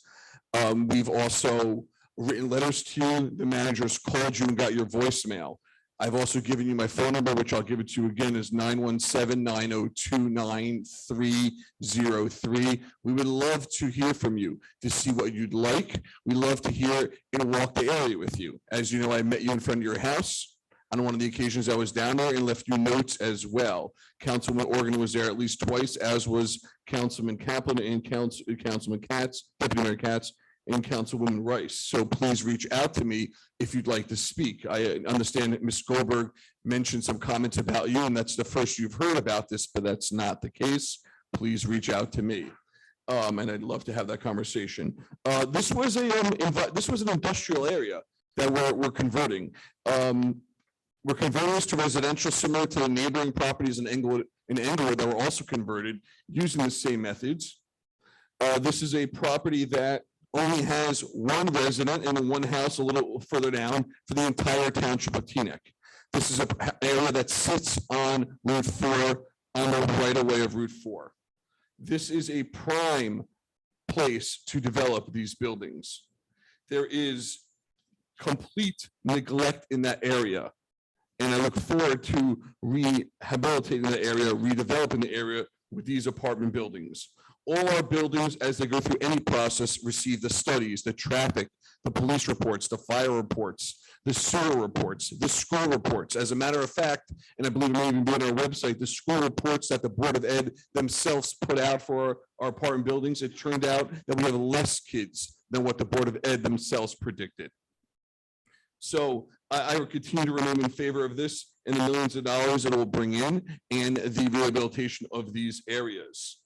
Again, if anyone has a desire to reach out to me, my number is 917-902-9303.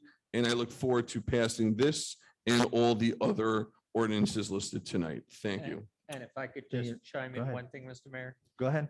For the benefit of the public, when these applications happen, AINR is statutory. It's in the New Jersey statute. When someone says we need to abide by the rules, this is literally in the rule book. Every hearing is in public. Every vote takes place either before the planning board or the council after public input and a full hearing. There is literally nothing in this process that is decided by a quorum of council, a quorum of the planning board, anywhere that is not done in public. So I just want to make sure the public understands that, and the reports that come out regarding level of service for traffic and various things show the requirements for the entities. Okay, thank you. Anyone else? Um, Councilman Rice?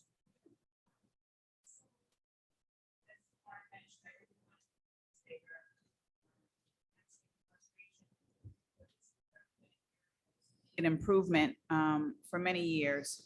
But unfortunately, hasn't been, aside from this hearing, no real opportunity for the community to see other than the renderings in terms of a real progressive opportunity for our residents to see comprehensively all the development that is taking place, which I've asked for many times. So it doesn't appear that it's in concert with the master plan, because now this is just another area in need of improvement. And, you know, with the rendering, of course, we did approve 329. And now we have 359, 2 large properties, none of which have any mixed use, not even a coffee shop or any other retail options. It just seems that we could do better by our residents in terms of, yes, improving that area, which is desperately in need of improvement, but taking into consideration residents' needs, desires, and what would be in the best interest of Teaneck. I think we could do a better option by having input, at least a coffee shop. These folks can't even go for dry cleaning or any other retail. So it's a concern. Mr. Mayor, can I address those concerns? Briefly. Briefly. I will definitely take that back to them as far as to the coffee shop, in terms of commercial in that space. I know the buildings in Englewood had a coffee shop and it closed down, unfortunately, similar on the westbound side. But I'll definitely mention that we're far from done. This is a project that won't go up probably until 2025. But I'll definitely bring that up. I'd love to see a coffee shop there, although of course that would create more cars. But I guess if everyone will be definitely in favor of this, if we have a coffee shop, I'm sure the developer will be as well. And I'll make sure that those comments are heard by them because we do have many more meetings and plans laid out between now and then. So that's by no means a given that has to all be residential. So I thank you for your input and everyone's input on the commercial space. Okay, And quickly, yes. sorry. 31/2022, I'm fully in favor of allowing doctor's office on the first floor. I don't know why we're not allowing it between Elm Avenue and the railroad. And if maybe the zoning subcommittee could take a look at that. We already have a LabCorp there. We've done COVID testing there, and I don't think we should limit what can open on Cedar Lane between Elm Avenue and the railroad. So if you guys could take a look at that, I'm in favor of this, but I think we should open up Elm Avenue to the railroad for doctor's offices and dental as well. I don't see why that's an issue. So what do you want to do? Okay. Excellent. Okay. I'm in All right. favor of it all anywhere. Okay, do I have a motion to move all ordinances? Second, Second. call the roll. Yes, sir. Mayor, we have Councilwoman Rami Rice. Yes, on all with the exception of 36, I'll be voting no. That was a no on 36, Councilwoman? Yes, correct, Yes on everything else. correct. Councilman Began. Councilman Morgan. Yes. Councilman Kaplan. Yes. Deputy Mayor Schwartz. Yes, on all, including 36, whose plan calls for 2,000 square foot of commercial space already. Mayor Dunleavy. Yes. Yes by all. All right. Adopted. So at this point, we will open up the meeting for good and welfare. Again, we'll handle it similarly to what we did with the previous one, where I'll be going back and forth between the chamber and the Zoom.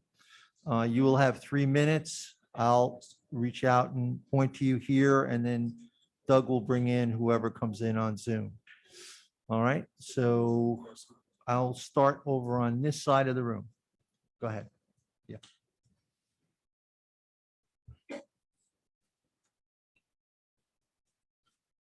Hello. How you doing? Cool. 3 minutes. State your name for the record. Hi, I'm Sebastian Castillo, Teaneck resident. Okay, thank you all for your time tonight, and for a lot of the progress that's been made in town.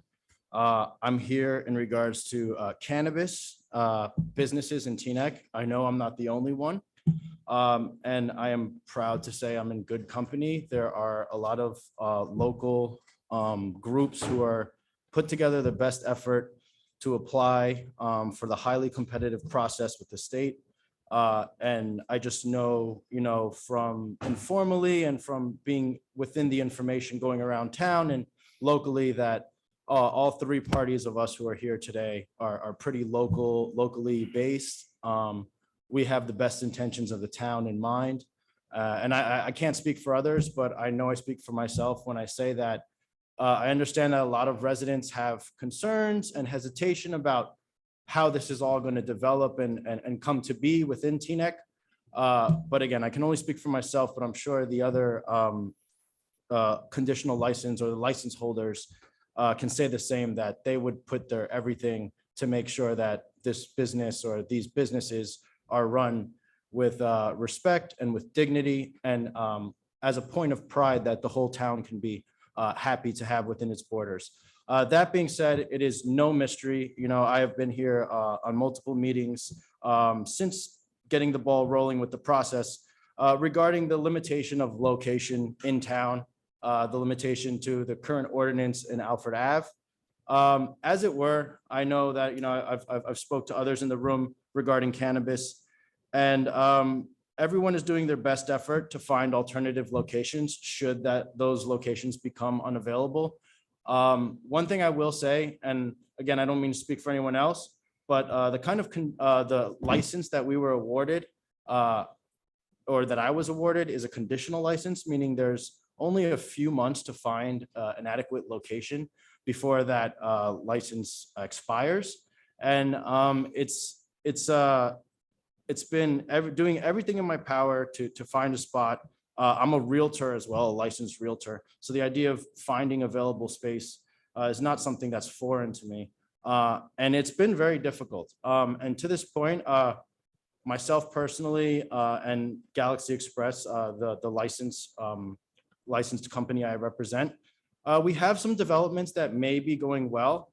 And, we met with the cannabis subcommittee, and I just wanted to say that, a lot of good, hardworking local residents are here. And we just want to continue to advocate for as much political support and will on behalf of the council to support the local license holders. Thank you. Thank you.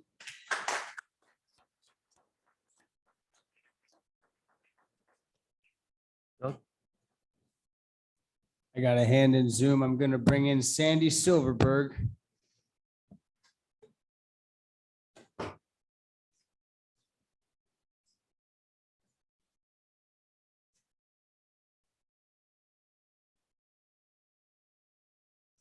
Miss Sandy, whenever you're ready. Oh, there she is. Hello, Sandy. 3 minutes whenever you're ready. Good evening, council, Mr. Manager, friends. Doug, it was really good to see you, and I hope that you're feeling like your old self, and I expect you to be jogging down Cedar Lane very soon. I want to publicly thank Councilman Pagan, the DPW, Eddie Javier in particular, who helped our block here in Teaneck, who helped us out by removing a dangerous dead tree. It's always very sad for me to see when one of these lungs of the world is felled, but this was necessary. And I hope that once the weather allows, we can plant some new ones. Of the 8 original linden trees that once lined our street, only one soldier remains. But again, thank you, Michael. Thank you very much, Eddie. And thank you, Mr. Manager. DPW did a great job. On a very serious note, notwithstanding what Councilman Kaplan alluded to, that the council will get in line with the Board of Trustees of the library to celebrate Banned Book Week. With respect, that's not nearly enough of what has to be done. Trouble has already begun here in Teaneck. I was warned to not stir the pot. Well, I got news for everybody. The pot has been stirred. The poison pot of book banning. When are you, the council, going to expose the deplorable actions of those people who have launched verbal, and thank God that's all it's been so far, assaults on our wonderful library staff and collection? Should any of the employees of the town and friends be harangued with vile language and a wanton display of incivility? Attacks on the collection and its staff are no longer theoretical. This has been going on for weeks and has escalated recently. Will you condemn these despicable acts now? You were ready to do so in early June. I don't know what stopped you then. Please stand up now for the library, for its staff, for equal and free access for all residents to the materials of their choice. Please act now.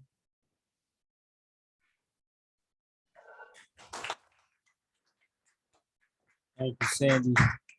Okay. All right, I'm staying on this side. Anybody here? Yes. Yes. Hi. My name's Lori Belzano. I live in Teaneck. I'm on one of the few dirt roads that are left. when they were repaving Glenwood Avenue that intercrosses with Washington Street, because I'm at the end of Washington. I asked the guy that was paving why they were building a mountain of pavement in the middle of the intersection of Washington, and he told me that's what Teaneck told him to do, I guess by the surveyors that measured everything out and all that. And then when I spoke to the surveyor that was surveying those roads a few months ago, he told me that at the end of Glenwood to my house, there's a 7-foot dip. I have no drainage over there. I don't know where anyone expects the water to go, but it goes on my house and it goes to the next door neighbor's house. And when the water pipe burst on Sunday, my neighbor's basement was flooded, my house was flooded, and it happens every time a downpour pours. We've been complaining since I lived here in 1996. Our neighbors stopped complaining when the town told us that each neighbor, all 9 of us that lived on those dirt roads, had to pay $10,000 each. And what started it all up again is when they paved Home Street. And meanwhile, I'm the one that gets everybody's mulch. I'm the one when the apartment building on Glenwood was discharging whatever it was out of the hose that it went onto my property. The street cleaner doesn't even come by to clean the curbs or the driveways anymore. I got like 6 inches of mud, which brings the mosquitoes. I got marshland in back of me because it never dries out. And we were told that Glen Point had some type of grant and there was one more street that they could do, and we don't know if it's ours or not. And that's what we want to know. Is it our street? Are we going to get a street? Because if they pave it, the water's going to come down faster towards my house. I have a video I could show you. The water was like this deep going. I mean, we did what we could. We have to add dirt there every year because it gets washed away. And I don't know what to do anymore. It's like nobody cares. We've been living like this since my husband was here before 1996. So what is that, 25 years, over 25 years? And they've all been out to the house, engineering, DPW, and they don't even know what to do with it because it's a 7-foot drop from one corner to the other corner. Thank you. All right, thank you. Okay. Going to bring in Howard Rose.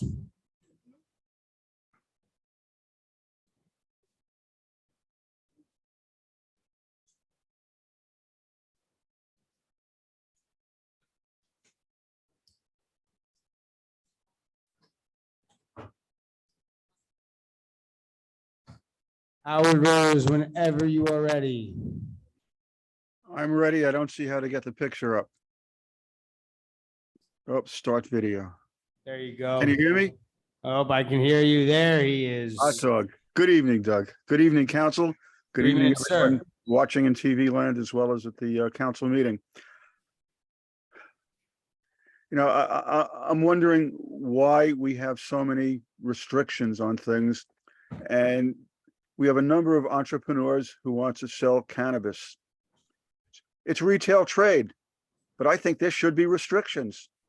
Should be restricted to any business area, business district that's retail. And the only exceptions that really should be are restrictions regarding closeness to a school, closeness to a public park. Beyond that, it's retail. You have liquor stores, you have candy stores, you have cannabis stores. What's the problem? Thank you for your time.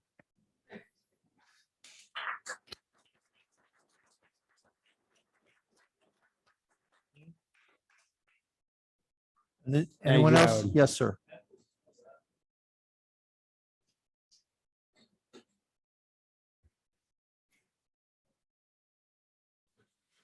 Thank you. I'm Anthony Campbell, CEO and founder of Culture Craft Cannabis Collective, based out of Teaneck, New Jersey. First and foremost, just want to thank the residents of Teaneck for voting favorably for cannabis. Would like to thank the Teaneck Municipal Council, the Cannabis Sub-Council, and of course, Governor Murphy, because sometimes he likes to tune into these webinars. So I'm here today with family, friends, co-workers, people who supported Culture Craft from the very beginning.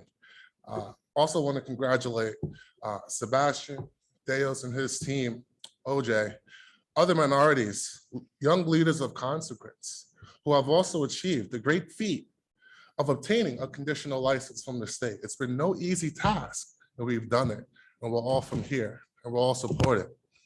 I would like to make a distinction though, because I've heard many concerns about cannabis businesses in general. And I feel as though the town doesn't understand that these can be community friendly and also some residents. For manufacturing, for cultivation, some other license types, you won't see the increase in traffic. You won't see constant in and out. And also all of us, no matter what the license type, we're gonna keep odors to a minimum. So I just wanna give that guarantee and that promise that, at least for myself and my buddies who are here today, we will make a commitment and a promise to Teaneck to uphold all of our community responsibilities, which includes our odor mitigation. Lastly, I'm very happy that you guys have given us the opportunity to have a business on Alfred. As a manufacturer, this location really pleases me, but as a whole, Teaneck definitely does need to open up more cannabis zones for other license types, and including myself. And with that, I just wanted to say thank you once again for providing us this opportunity, for your support so far. And we all look forward to working with the Teaneck Council and the residents in the days to come to make sure that we can be leaders of consequence and develop these cannabis businesses in a community-friendly way. And I'm sure we all have plans and we could all share that with you over the days and weeks to come. But just want to say thank you and I look forward to the conversation. Thank you.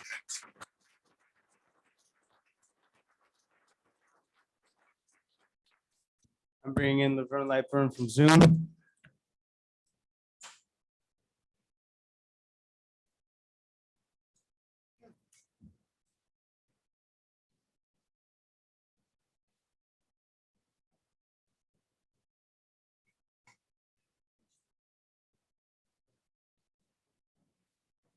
Laverne, whenever you're ready. Hi. Can you hear me? Okay. Question. I have a question. Laverne, 1 minute. I'm sorry. Guys in chambers, I apologize. Just try to keep the side conversations to a minimum so we can hear the public on Zoom. Laverne, I apologize. I'm starting a 3-minute timer right now. Okay. I'm not against cannabis being here, and I'm happy for everybody that has their businesses. However, everybody keeps saying what they're gonna do for this town, and they're gonna be friendly, and they're going to do this, and there'll be no traffic. But no one has told me exactly what we're getting out of it. What are the taxpayers going to get out of it? I see a lot of people gonna get rich by this, but I wanna know, what is it gonna do for me? That's first thing. When they tell me that that there will be no traffic, that's a lie. I sat in front of Planet Hollywood for a while, Planet whatever 13 for a while, watching the amount of people coming in and going out. Somebody needs to explain to the community, and most of my house voted for it. I'm not against it.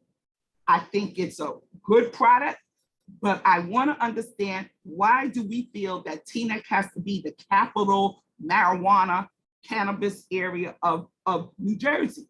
And why is everybody trying to get into Teaneck when we don't have the amount of space for these people? That's my first question. My next thing is, when it comes to Alfred Avenue, I think what Javon, how I interpret what she was trying to say was, we're not getting anything from these buildings. So therefore, when she says a coffee shop, it's not that she's saying you have to put a coffee shop in, or she wants a coffee shop. She wants something else that we want from to come to the town, to the people, to the community. It could be anything, a bicycle shop. She just wants something other than us giving things away. That's my other thing. The other thing I want to say, give me the respect that a couple of months ago, I came and asked for a park for Loretta Weinberg. No one has gotten back to me and told me anything. I've been peacefully waiting for someone to say, cat, dog, we're gonna do it, we're not gonna do it, we're looking into it, we're meeting. Nobody has done that. She deserves something. You have given a street to a barber shop, a singing group, and you can't give it to someone that has worked can't give a street or a park to someone that has worked very hard for the state. Come on, man. There's a lot of stuff that y'all got to get together here. I'm becoming frustrated because I feel like most of us are just yelling and screaming and no one is listening to us. It's just frustrating the way a lot of the council just dismisses the things that people are asking, or just simple things. So anyway, Thank you, Laverne. Okay, Thank you, darling. Laverne. Okay, I'll stay over here. Yes, sir. Yes. Good evening. I'm Dr. Eugene Nesmith, and I live in Teaneck on Van Buskirk Road. And I want to bring some of the issues that we've encountered there, particularly since the new parking regulations have been instituted. I was present for all the meetings when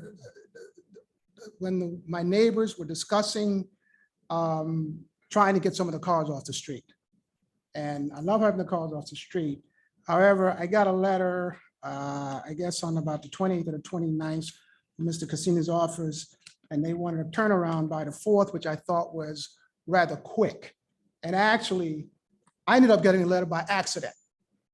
So it's a survey as to if we want to, the residents want to have decal so that those of us who live there can park there during those hours when you have to move the car. And I can assure you, a number of people on the block have not gotten this letter. I mean, this is one block in Teaneck where there are 3 4-unit apartment buildings. And my understanding is that those people who are renters, as if they don't count. And I find that highly problematic in regard to getting the decal. I'm also concerned as to why the decal is going to be $50. If that is the decision that's made, particularly considering the taxes that we pay in this town. The other issue here is that in terms of street sweeping, if there's any way we can get that street sweeping between the hours of 10 to 12 on the Thursdays when it does happen, because that's when the cars tend to move. Because right now the street sweeper comes down the block and he just goes down the middle of the street. Doesn't help, okay? There's also an issue with 3 trash containers, which I've called DPW about several times at the corner of Teaneck Road and Van Buskirk Road, where there is a bus stop. We all know how hot the weather has been here recently, and the smell that's been emanating from those containers is definitely sickening. And all the trash that's been in the street there, if you want to see pictures, I can provide pictures. Those cans, those containers need to be addressed more than once a week. I was back over to the office here just last week yet again, trying to get someone to come there and just say, listen, we got flies, we got paper flying all over the place there, and the smell emanating from those 3 trash containers. Another big issue. They've also, in terms of redoing the road and blacktopping the road from Van Cortlandt to Teaneck Road, I don't know why that particular block didn't get blacktop. They did it going in the other direction. And I mean, we got potholes there with grass growing in the street. Could I just get your name again, sir? I missed your name. Eugene Nesmith, Nesmith. Thank you.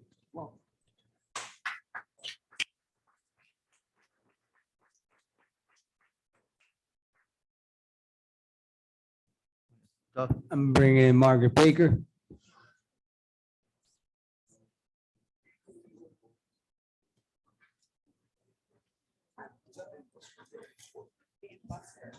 He said Teaneck and Ben. He said Van Cortlandt and he said. Margaret Baker, whenever you are ready. He said Teaneck and Van Cortlandt. I also mentioned Van Cortlandt. Yeah, I didn't mention.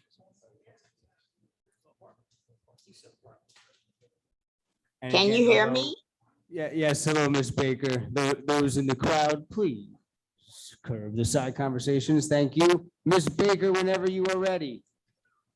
Okay, I'm calling because I keep hearing Deputy Mayor Schwartz talk about coming out here and everything.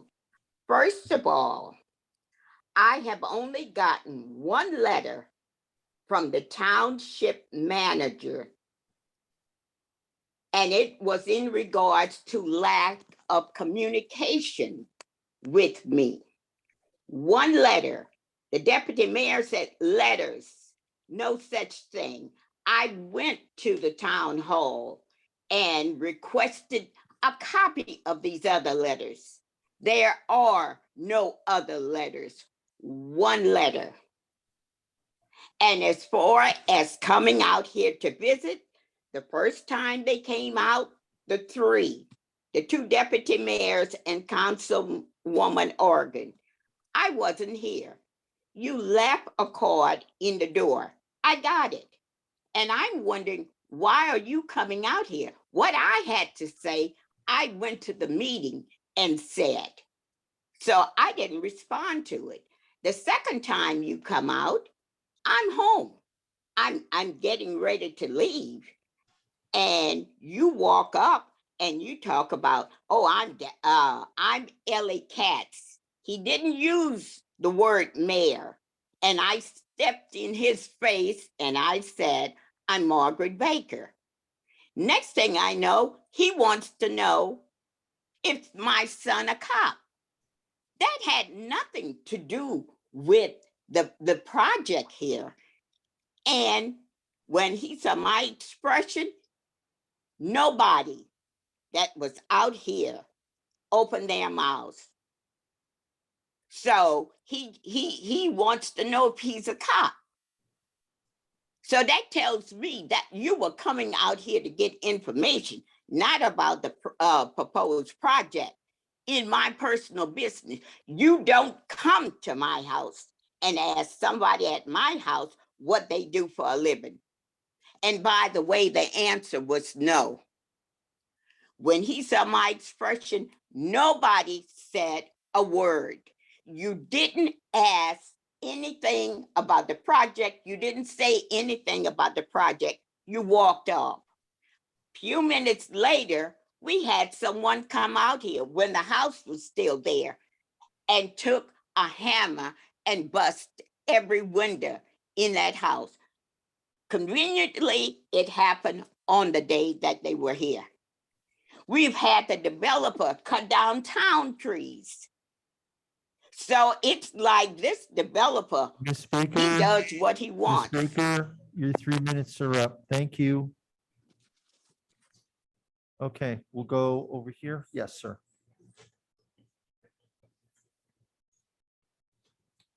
Hi, my name is Chris Brown. I'm on the corner of Bell Avenue and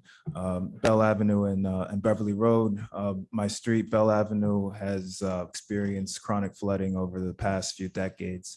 And thank you, Deputy Mayor Mark Schwartz. We've been communicating. Thank you for the welcome to Teaneck. I do have a number of pictures I'd like to just enter into the record. I don't know how was the best way to.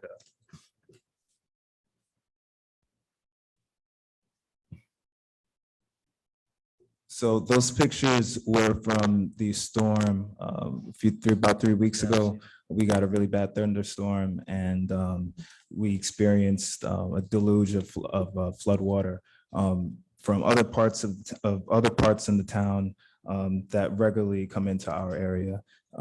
Thank you, Director Kaczynski. You organized the meeting a few weeks ago, or back in May 10th. We went over a drainage study. Mayor, you were also there. Thank you for organizing it. There's I'm not sure what the breadth of solution we're going to need to fix the problem, but it's going to have to be robust, and we need something soon because we're flooding. And my neighbors and I are, having property damage from these events. I actually lost a car. We had a car totaled in the thunderstorm. We had to go out today and buy a new car, a used car, and today's market is pretty bad. So it's we're going to continue getting property damage on our street, and we're going to continue seeing these events occurring as storms continue to get stronger. And anything that the town can do to alleviate this situation, alleviate our stress and pressures with water damage in the near future as soon as possible. It's really imperative. This flooding has been going on for decades. During Hurricane Ida, my neighbors, I wasn't here. We moved here in December, but my neighbors have been, I would say, traumatized from the impacts of flooding that happened during Ida. People had feet of water in their basement. People watched their cars float away. Hurricane Ida was really, really bad, but it's not going to be it's not a once in a lifetime event. We're going to get another Ida soon, sooner than we'd like. And we need to fix the drainage problem. We're not in a flood zone. It's a drainage problem. And we saw the recommendations. We saw what the issues are. There's a pipe, there's a 90-degree pipe. The drains are small. Topography doesn't help. I get that. But there's got to be something that we could do. So what we're looking for is to have another public meeting with residents, with my neighbors. We're looking to see if we can get something, see if we can get some sort of a short-term solution done quickly, and see if we can have some robust solutions in the near future. Thank you. Thank you.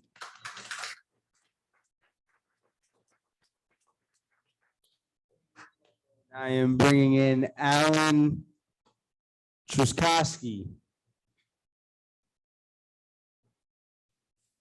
Feel free to correct me, Alan. No, you did pretty good. Thank you. Oh, you got 3 minutes out. All right, there we go. Yes, my name is Alan Truskowski. I'm the founder of a business incubator in Bridgeton, New Jersey, specifically focused on cannabis. And I've had several conversations with some of your local entrepreneurs, and they're very impressive. And I think that you should continue to invest in them. And I just wanted to address a couple of things that some of the other individuals mentioned. One, the gentleman about retail. I agree that it really should be in anywhere that you sell liquor, I think would be appropriate to have a cannabis shop. So I think that should be the rule of thumb. And as far as the lady about taxes, about how does the local benefit, there's taxes that go to the municipality. So just talk to your clerk and look up what the ordinance is that defines what the taxation is for that. So that should be easy to see what you're getting out of it. And as far as the traffic, I would agree with Anthony, who spoke earlier. For certain license types like manufacturing and cultivation, they're industrial use type businesses. So they really don't drive. They're business to business businesses, and there's not a consumer element to it. So they don't generate a lot of traffic. It's the retail traffic is, but if you can put the retail where all the other retail is, it shouldn't generate any more traffic than you already have. So just wanted to share my thoughts. Thank you for your time, and I hope everyone has a good evening. Thank you, Alan. Okay. Anyone else on this side of the room over here? Yes, sir.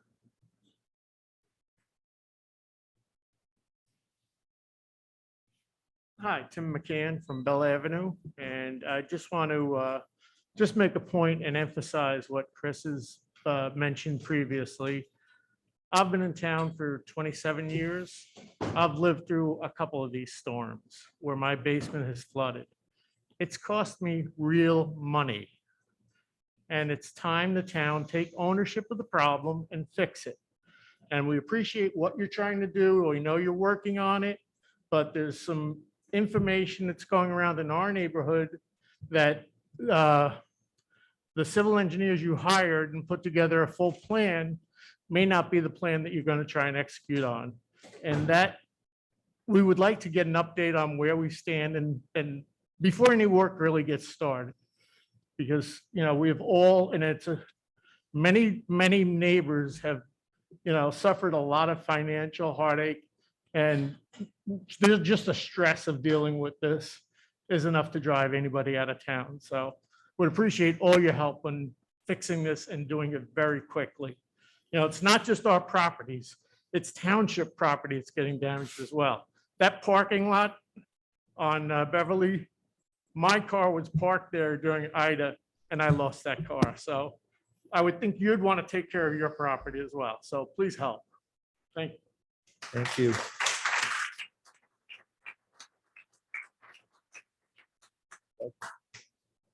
Yes, sorry. I am now bringing in Cheryl Hall.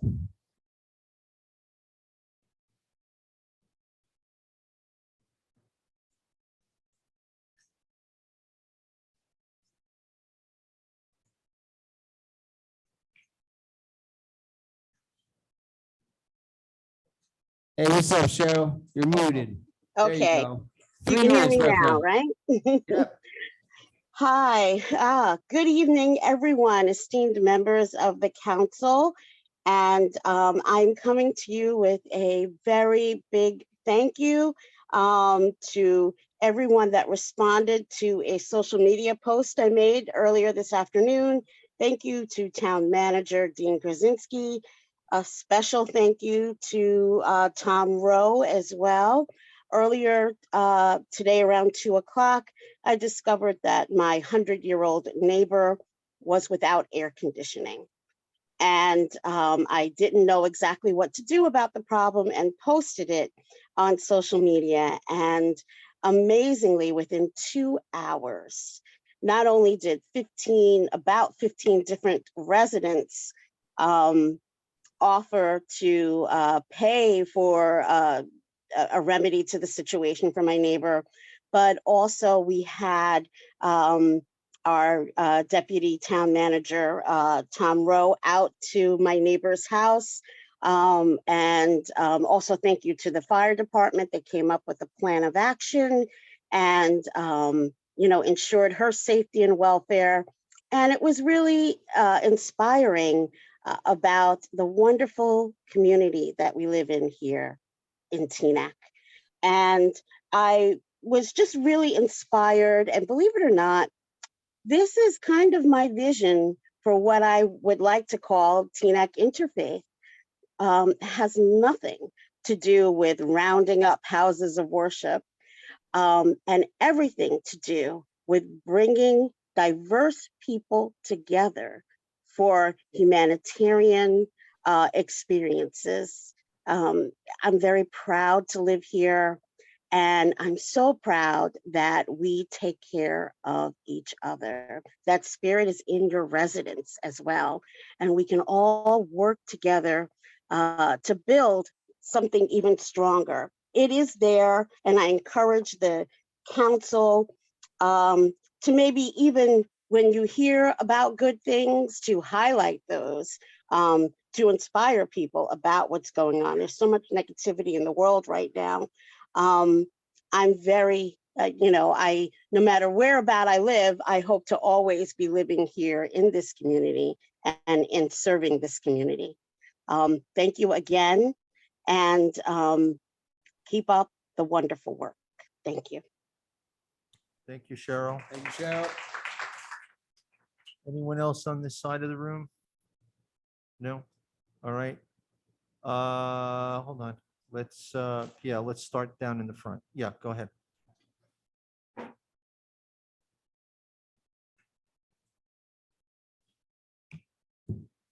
Good evening. My name is Joe Spiegel. I am a Teaneck native. I grew up right on the corner of Cherry Lane and Queen Anne Road. And I am also one of the co-founders of Deo's Garden. We are a conditionally licensed dispensary looking to establish ourselves in Teaneck. And first off, I just want to thank the council. I know we presented to you back in March of this year, and just want to thank you for your support and everything the cannabis subcommittee has done. And I also want to congratulate the other licensed businesses in here and wish you guys nothing but the best. And also thank you to our supporters, everybody who's coming out in favor of cannabis. You know, I think it takes a lot of courage because the stigma attached to it. It's really these early supporters who are going to help normalize it and make it something that we could all enjoy without that stigma attached. So it's obvious, as a business owner, we are looking to expand the cannabis zone in Teaneck. It has been impossible for us to establish real estate on Alfred Avenue. So I think it's clear we would really love your support and guidance on how we can open it up specifically to Cedar Lane, where we feel we do have access to real estate. And also want to point out that the cannabis real estate industry is very predatory. So if there are any changes that you guys can help as the council, I would encourage you to take a look at what's going on in the real estate market and how landlords and building owners are being predatory, and see if we can bake in some protections for entrepreneurs like myself and the others here tonight. And I know we want to hear from the community. It's obvious that the entrepreneurs want to change the zone, but we did on our website create an avenue for people to provide their opinion on expanding. So I just wanted to read a few comments from residents that we got. So first from Justin, who's a Teaneck resident. He says, adding a cannabis dispensary on Cedar Lane will boost the volume of business in the surrounding area and increase tax revenue for use and improving our community. Pretty straightforward. We have another one from Esther, who's lived here for close to 50 years. Like many central business districts, Cedar Lane needs an economic boost right now. A dispensary will bring new shoppers to Cedar Lane. It will increase foot traffic and economic multipliers that will benefit other local businesses, particularly those that sell food and snacks. Makes sense. We got another one from Mark, born and raised in Teaneck. Cedar Lane in Teaneck has always had the potential to be a host for large scale business. And Thank you. I'll call it there. Thank you. Thank you very much. I'm bringing in Denise Belcher.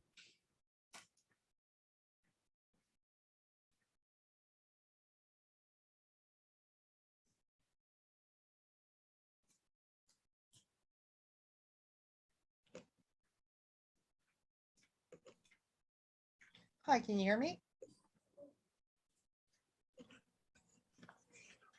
Hello, can you hear me?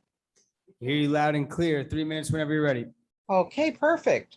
I think transparency and clarity is what these cannabis business owners are seeking. They seem to be asking somewhat what the residents have been asking, and that is for the cannabis subcommittee to provide some clarity and to publish the criteria from which they're operating. I've searched the town website and even to this day cannot find anything related to what this subcommittee has decided in terms of businesses that want to work in the cannabis field. I ask you to please simply publish the criteria that you're using for business owners so that everyone can understand, not only businesses, but also the residents of our town. Perhaps some consensus building might be in order here. My next point is to point out that in recent days, there have been several closings of Teaneck Road for, I guess, utility issues. And the problem has been a lot of traffic has been redirected, specifically on Bogart Street to Longfellow to Church Street. And that has been pretty problematic for the residents that live on these streets. These are very residential streets. People park cars on both sides. Might I suggest that a better detour is West Englewood Avenue to Queen Anne Road, or simply State Street to Queen Anne Road, because they don't seem to have traffic or the wider streets as opposed to Church and Longfellow and Bogart Street. So I would suggest that we kind of maybe look at a better detour for when Teaneck Road is being shut down. Thank you and have a good evening. Thank you, Ms. Belcher. Thank you, Ms. Belcher. Okay. Are you with the same group? That, okay, because I do have a number of other people here, and I know I have a number of other people here. Could you submit your comments? Because I know we've heard from a member of your group and we've heard from, I don't want to cut you off, and I do want to hear what you have to say. But I do want to make sure that other people with other issues are heard this evening, okay? I appreciate it. All right. In the back, Mr. Stone.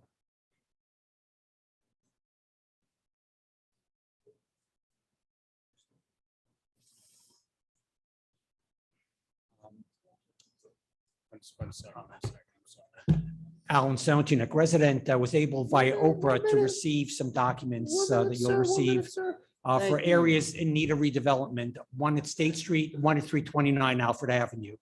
The two deputy mayors who serve as the zoning subcommittee that unilaterally decides on which developer gets the secret backroom deal, and council have made a series of claims about these AINRs, the reasons why they met the statutory criteria of local redevelopment law as being, quote, detrimental to the safety, health, morals, or welfare of the community. The top page of the packet you received is from the State Street AINR, where Township Planner Keenan Hughes reports that 120-122 State Street met criteria D because of a gas leak and a medical emergency in 2021. Pages 2 and 3 in the packet are for the medical emergency. Someone fell. Did they trip over their shoelace? Who knows? The police were there for 11 minutes and left. Pages 4 to 7 are where the fire department reported a gas leak after a new dryer was installed. Officers were there for under an hour. Page 8 switches over to the financial impact report for 329 Alfred Avenue, where McDonough Associates, after a series of bizarre lowball estimates on expenses, calculated a net benefit to the township after expenses, everything, all the revenue, all the expenses of $16,410. Or was it $15,415 shown a line above? Who knows? The medical emergency appears to have no connection to the condition of the building. The gas leak was an unfortunate installation error one time that was promptly addressed. Township Planner Hughes testified under oath that he had no idea what the details were of the medical emergency or the gas leak. Maybe he was aware of the trivial issues. Maybe he really had no idea of the details included in the report he signed. Every resident should be horrified either way. Mr. Schwartz has spoken about this as a natural gas leak or variously as a gasoline leak from a gas station. At various times, he has claimed that dozens or perhaps hundreds of school children were at imminent risk of injury or death. He has claimed the 329 Alfred Avenue will bring in $1 million of revenue to the township. He's only off by about $984,000. Why does Mr. Schwartz misrepresent the facts? Why did no member of the planning board catch any of the errors? 6 of you, including Mr. Dunleavy, either have seats on the planning board now or served earlier, yet none of you appear to have read the reports or caught the mistakes. We'll hear the usual excuses, but the errors are egregiously bad. 120-122 State Street was deliberately included in the report and described as dilapidated based on the flimsiest of evidence. The financial benefits were off by $980,000, a factor of 60-fold at 329 Alfred Avenue. Why do we have zoning subcommittee members, Mark Schwartz and Emily Katz, unilaterally making development decisions behind closed doors and based on false claims? There has to be a better way. Thank you. I'm going to be bringing in Valerie Valade. I hope I pronounced that correctly, Valerie. Please feel free to correct me.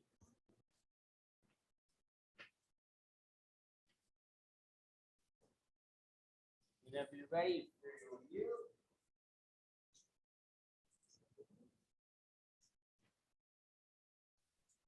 Can you hear me?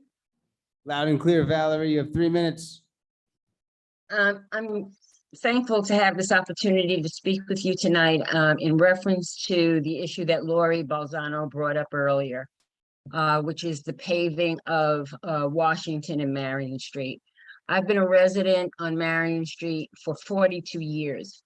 When I moved here in 1979, Glen Point was just under construction. At that time, I was told that adjacent streets to the Glen Point facility would be paved.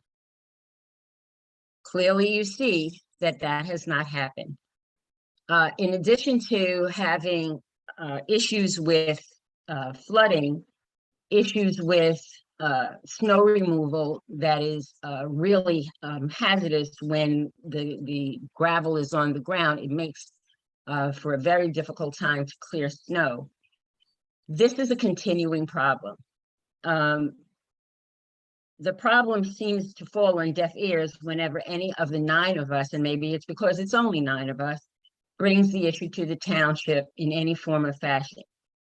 I got frustrated years ago when I went to see the township and asked about the fact that the other side of Washington Avenue, opposite Glenwood, on the other side of Glenwood Avenue was paved. And I was told that the township could help me find a way to contact the Corps of Engineers, the Army Corps of Engineers, if I was interested in paving the streets. I paid $12,000 in taxes, and I don't understand why, or any of the 9 of us are expected to pay for the paving of our street. I understand that Home Street made a petition, as we did earlier this year, to have their street paved 5 years ago. Their street was finally paved this spring. I'm wondering if it will take Marion and Washington Streets another 5 years so that they can also be paved. Other paper streets in this town have been paved. Coriander Way, Pomander Way have all been paved. Washington and Marion, which is where the juncture of my home is still on an unpaved street, as is the Balzano house. I'd like to know, I feel sorry for the people who live on Bell and who are experiencing problems with flooding. We have the same issues. They seem to be a little bit further along in the process of having that resolved. I'd like to know what it would take for us to have a conversation that's going to lead to action. I do believe 42 years of living with this is more than enough. And I thank you for your time. Thank you. Thank you, Valerie. Welcome. So I see a couple of shirts here that I think are also hanging up in my closet. Go ahead. Yes, hello. I am from the Teaneck Junior Soccer League. My name is Kelly. I'm a volunteer. I've been a resident here for 10 years. As you know, Teaneck Junior Soccer League, TJSL, is a volunteer organization. The residents, the children of Teaneck participate in this program. We have 643 players that will be on our fields this fall. We're very excited. We have recreational, we have a travel soccer program, and we have Top Soccer, which is a special needs program for soccer for children with special needs. As residents of Teaneck, we expect to be given priority to the fields over other outside organizations. Last year, we were quite surprised to find out that permits were taken away from us last year and this year. They have been taken away from us to give to an outside entity. So rather than hundreds of children on the fields of Teaneck, we'll be seeing outsiders come in to use our fields. TJSL has enjoyed a long and mutually beneficial relationship with the entire Teaneck community. On any given Sunday, throughout the week, you will see the entire mosaic of Teaneck residents on the fields. TJSL gives back to the students attending public schools as well as any other schools in Teaneck. The Township and Recreation Department have long told TJSL that scheduling priority goes to organizations that are 100% Teaneck residents. In fact, every year we turn away players that want to come from nearby towns because we want to maintain our 100% Teaneck resident status. This also makes us a scheduling priority at the fields. Additionally, we provide the recreation department with a list of all the names of our players as well as their addresses. TJSL scheduling needs to be second to no outside organizations. Permit preference should be given to the organization that has 100% Teaneck residents. The 9 to 10 p.m. slot has already been taken away from us several weeknights for an outside organization. I just want to list some of the initiatives that TJSL has that are for all of the community. This includes, we have a college scholarship program. We have awarded in the past several years, $100,000 in college scholarships to graduating CNECs living in Teaneck.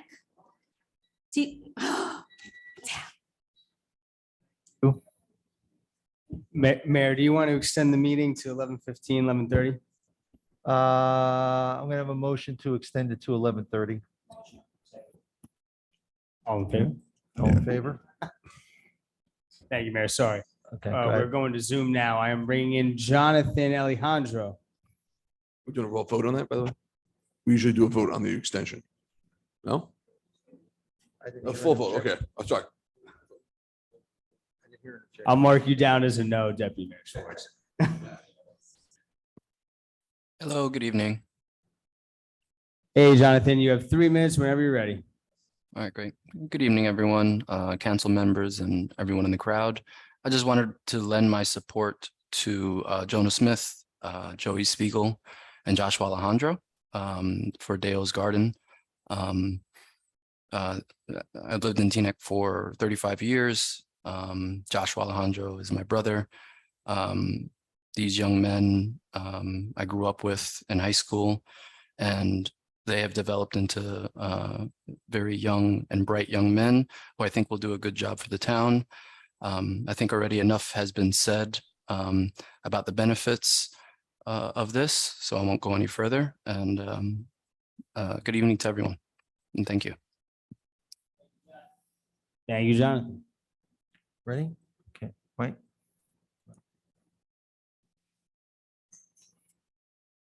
Thank you. My name is Michael Epstein. I'm the president of the TGSL today. Just want to touch on a few other things that, from what Kelly was discussing. So in addition to our, just going back to some of the pieces on the diversity and the service hours, we have our youth coaches who are all Teaneck residents. We give them service hours for the time they volunteer for TJSL. We also issue financial aid scholarships. We've probably issued about 75 or so this season alone. We usually do about, and we'll probably get to about 100, to somewhere between 90 and 100 per season, where we give full scholarships to players who can't afford to pay the registration fees. So what I want to talk also about is what happens when we don't get permits to the sportsplex. So if we don't get permits to the sportsplex, we're forced to move our games to other fields. So what happens there is we move games, let's say, to Voti North. As anyone would know, if you had any children playing in Voti North, that's a swamp, and it'll always stay a swamp until it's addressed. It floods, and when it does flood, it stays flooded for days. And when the kids go on the fields, they run around in the mud, and it's pretty bad. We also have to use Terhune. Terhune is infested with mosquitoes. Anyone who's played on Terhune, and especially anyone who's sitting on the sideline on the coaches' benches, is going to be bitten up with tens, if not hundreds, of mosquito bites. It's happened to me many times. It's disgusting. We also move games to Amman, another terrible field, not as bad, let's say, Voti North, but it also floods. So, and the point I'm getting at is when we lose permits to the sportsplex, whether that's the soccer side or the football side, right? A great field that we've been, as taxpayers, we've all invested in, so to speak, with our taxes. We are moved off this great field that we've waited many, many years, and TJSL has spent a lot of time contributing to with manpower to building that sportsplex. And we lose that field to other outside entities where they're now paying. I get they're paying, but we paid as well with our property taxes. And we move our games to fields that are pretty lousy. They're stinking. They're terrible. And we have to cancel games many times when those fields flood. So my ask is, again, as Kelly says, consider us. Consider us when those permits are issued. Communications is vital.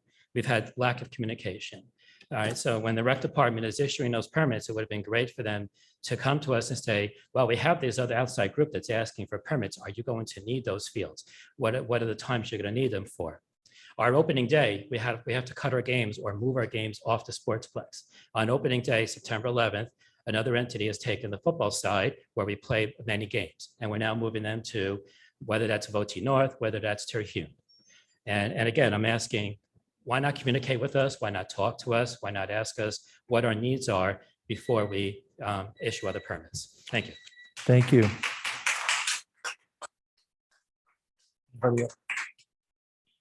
I'm bringing in Yassine. On Zoom.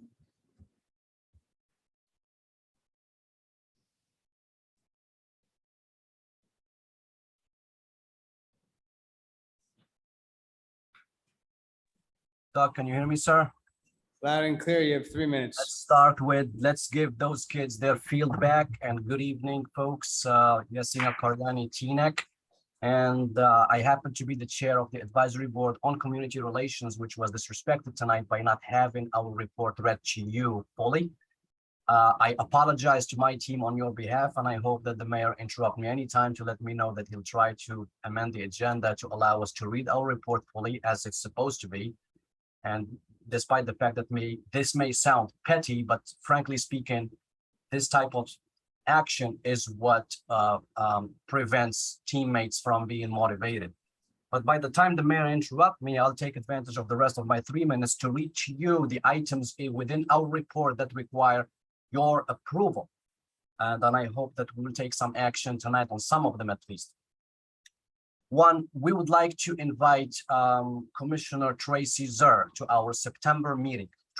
Commissioner Tracy Zer or a representative of the Bergen County Food Security Task Force to our meeting in September so that they educate us on the issue of food insecurity. And then this way we can formulate recommendations that we can present to you. That's one. Two, I was personally invited, well, in my capacity as the chair of the advisory board on community relations, I was invited to speak to a class at FDU, and I am just asking for permission pursuant to the ordinance that regulates advisory boards. Three, we would like to receive a time slot at a near or an upcoming meeting so that our member, Kasai Sanchez, speak to you and give you a presentation on implicit biases. Four, and this is main one, and I hope you hear me out and process this thoroughly. Earlier this year, we gave you a presentation on diversity, equity, and inclusion. And we want to do a lot of events to improve the relations within the Teaneck community. But we believe that if we cannot measure it, we cannot improve it. So back and forth, and thanks to Mayor Dunleavy, we were able to get in touch with the faculty that did the Walk the Talk series last year, and they gave us a proposal to do a diversity, equity, and inclusion survey. We would like to do that survey once a year, do 1 year of activities, and do the survey again. Now, hear me out. The details of the survey and the scope is still in discussion, but we would like to make sure that the money is available for this. We're asking for $5,000 for the survey, plus an additional $1,000 for a scorecard. Thank you so much, and I hope you'll help us help you. Have a good evening. Good night. Thank you. Thank you, Yassine. Okay, anyone else here wish to speak? Chambers? Yes, sir. I apologize for my attire, but Anthony told me this started at 6:30. You saw me come in and leave. And then he left. You're fine. Geez, so I didn't get a You're chance to fine. go home. You're fine. You don't know what's underneath here. Hello, my name is Jeff Rue. I think I met a few of you from previous, the mayor. Anyway, I was about to say, I work for my wife. My wife owns the business, Kudo Society Cafe. I was inspired to speak. I wasn't going to speak, but since everyone wanted a coffee shop, I work for my wife, who owns a coffee shop on DeGraw and on Teaneck. So kudos society. So I would love for you guys to come. Eli Cat, Mr. Cat's been there quite a few times in his social media. We had I thought I was pretty good on social media. Every time he puts the camera on, he gets more hits than we do. It's a shame. It's terrible. Anyway, so we would love to invite you to come over because I'm here with the landlord and working with Anthony. Oh, there he is. He's going to tell me at 6:30. So I can go home and get changed. Sheesh. So I would love to cordially invite each one of you to come over and see why we are good at what we do. We really get involved. I grew up in Fort Lee, 3 brothers, just like these guys, all wrestling 6 years, and I went to school with Mark Sarkolich and on. And so now we're just thinking about trying to get everything right, get everything in order for the retail cannabis. Since I've been in business for 30 years in the service, we get very involved with the locally. I did not grow up here, but we do have a business for 5 years. And we really, before the cannabis, we really get involved. Like we donate, work with the police department, the ambulance and fire department, because I grew up with all of them in Fort Lee, all my friends. We get really involved. We have one in Cafe in Palisades Park, and we're constructing now to open in Bergenfield. And since Alfred Road, I didn't know coffee shop so popular you wanted, let us know. We'll be very interested to open in Alfred Road, since like everybody wants a coffee shop. I think it'd be great to open up a roasting coffee shop at the Alfred. It'll be great. I'm being serious, so let me know when the development comes about. I'm talking to James about that now as we speak. So cannabis, we could talk about later, but tonight I kind of changed my pitch into the coffee shop since everyone wants one. So here I am, so let me know. But really, sincerely, thank you for your time, and I would love for you guys to come over to try our cappuccino coffee. Bubble tea, we're #1. We have very light, casual. We bake all the, scones, muffin scones, croissants, everything in the morning. We have donuts over the weekend that we make freshly. So Thank really you. welcome you to come over. Thank you for your time. Have a good night. We have somebody in Zoom? Yeah, I have one hand here in Zoom. Okay. I am bringing in Ken Hoffman.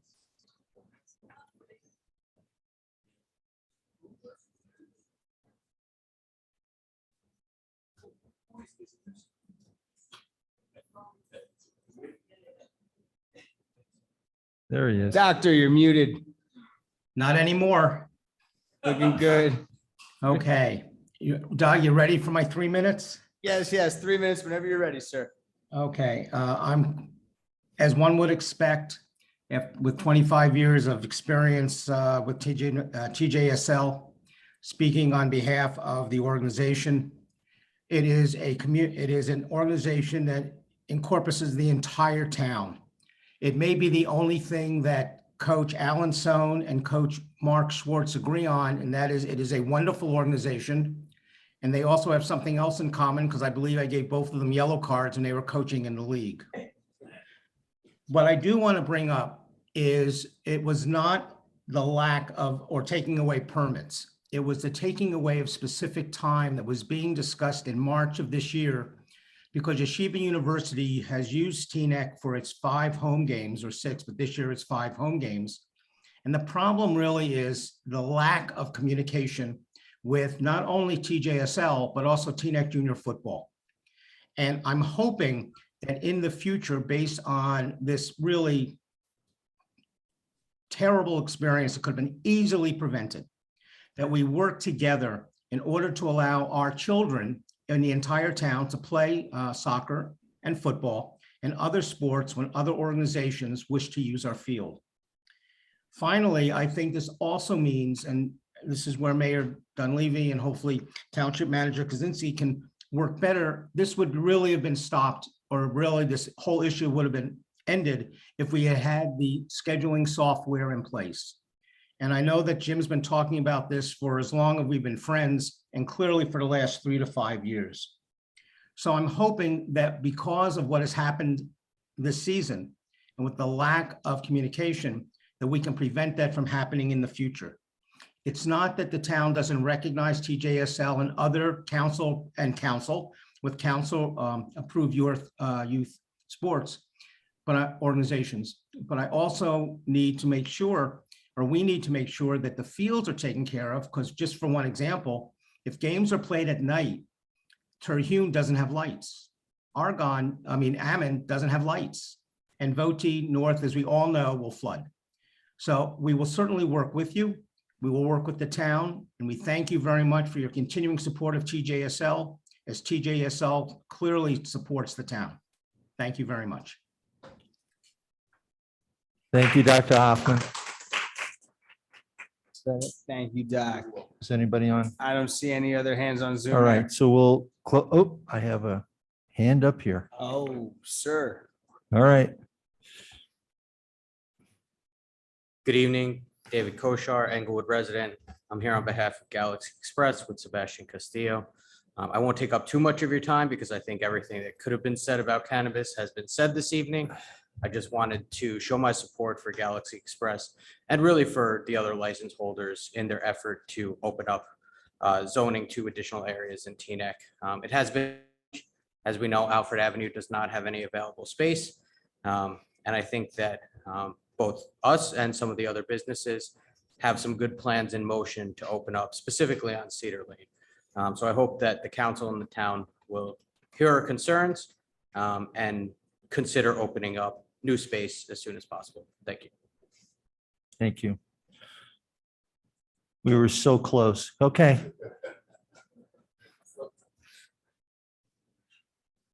I was not prepared to speak here.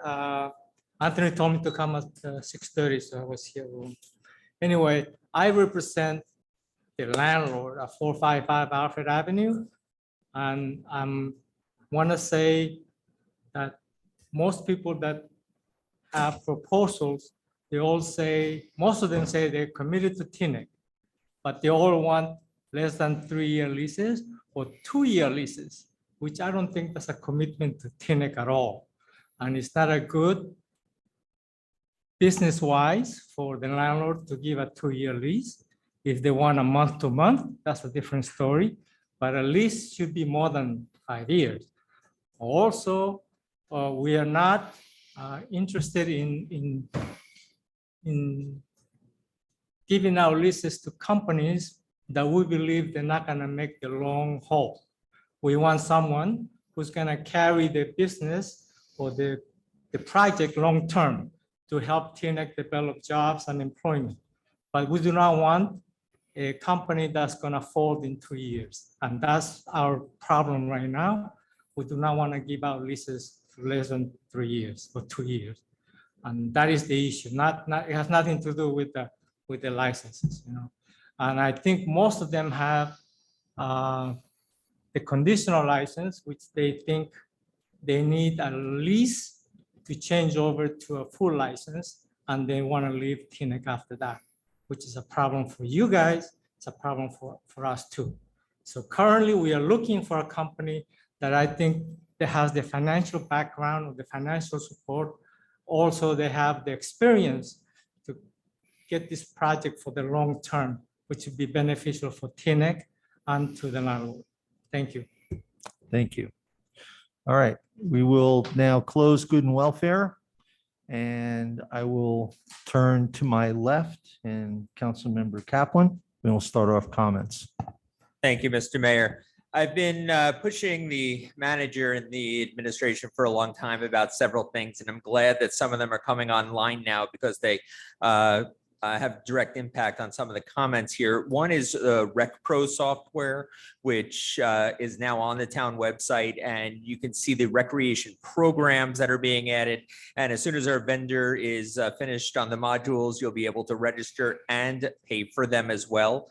Another that we've been working on is the modular bathrooms. As the manager mentioned, the bathrooms opened in Phelps Park. I wanted to do one as a pilot project to make sure it can work. Believe it or not, there are a lot of of things that can go wrong. And we had a lot of inspections and whatnots, and the contractor had to come back and get things right.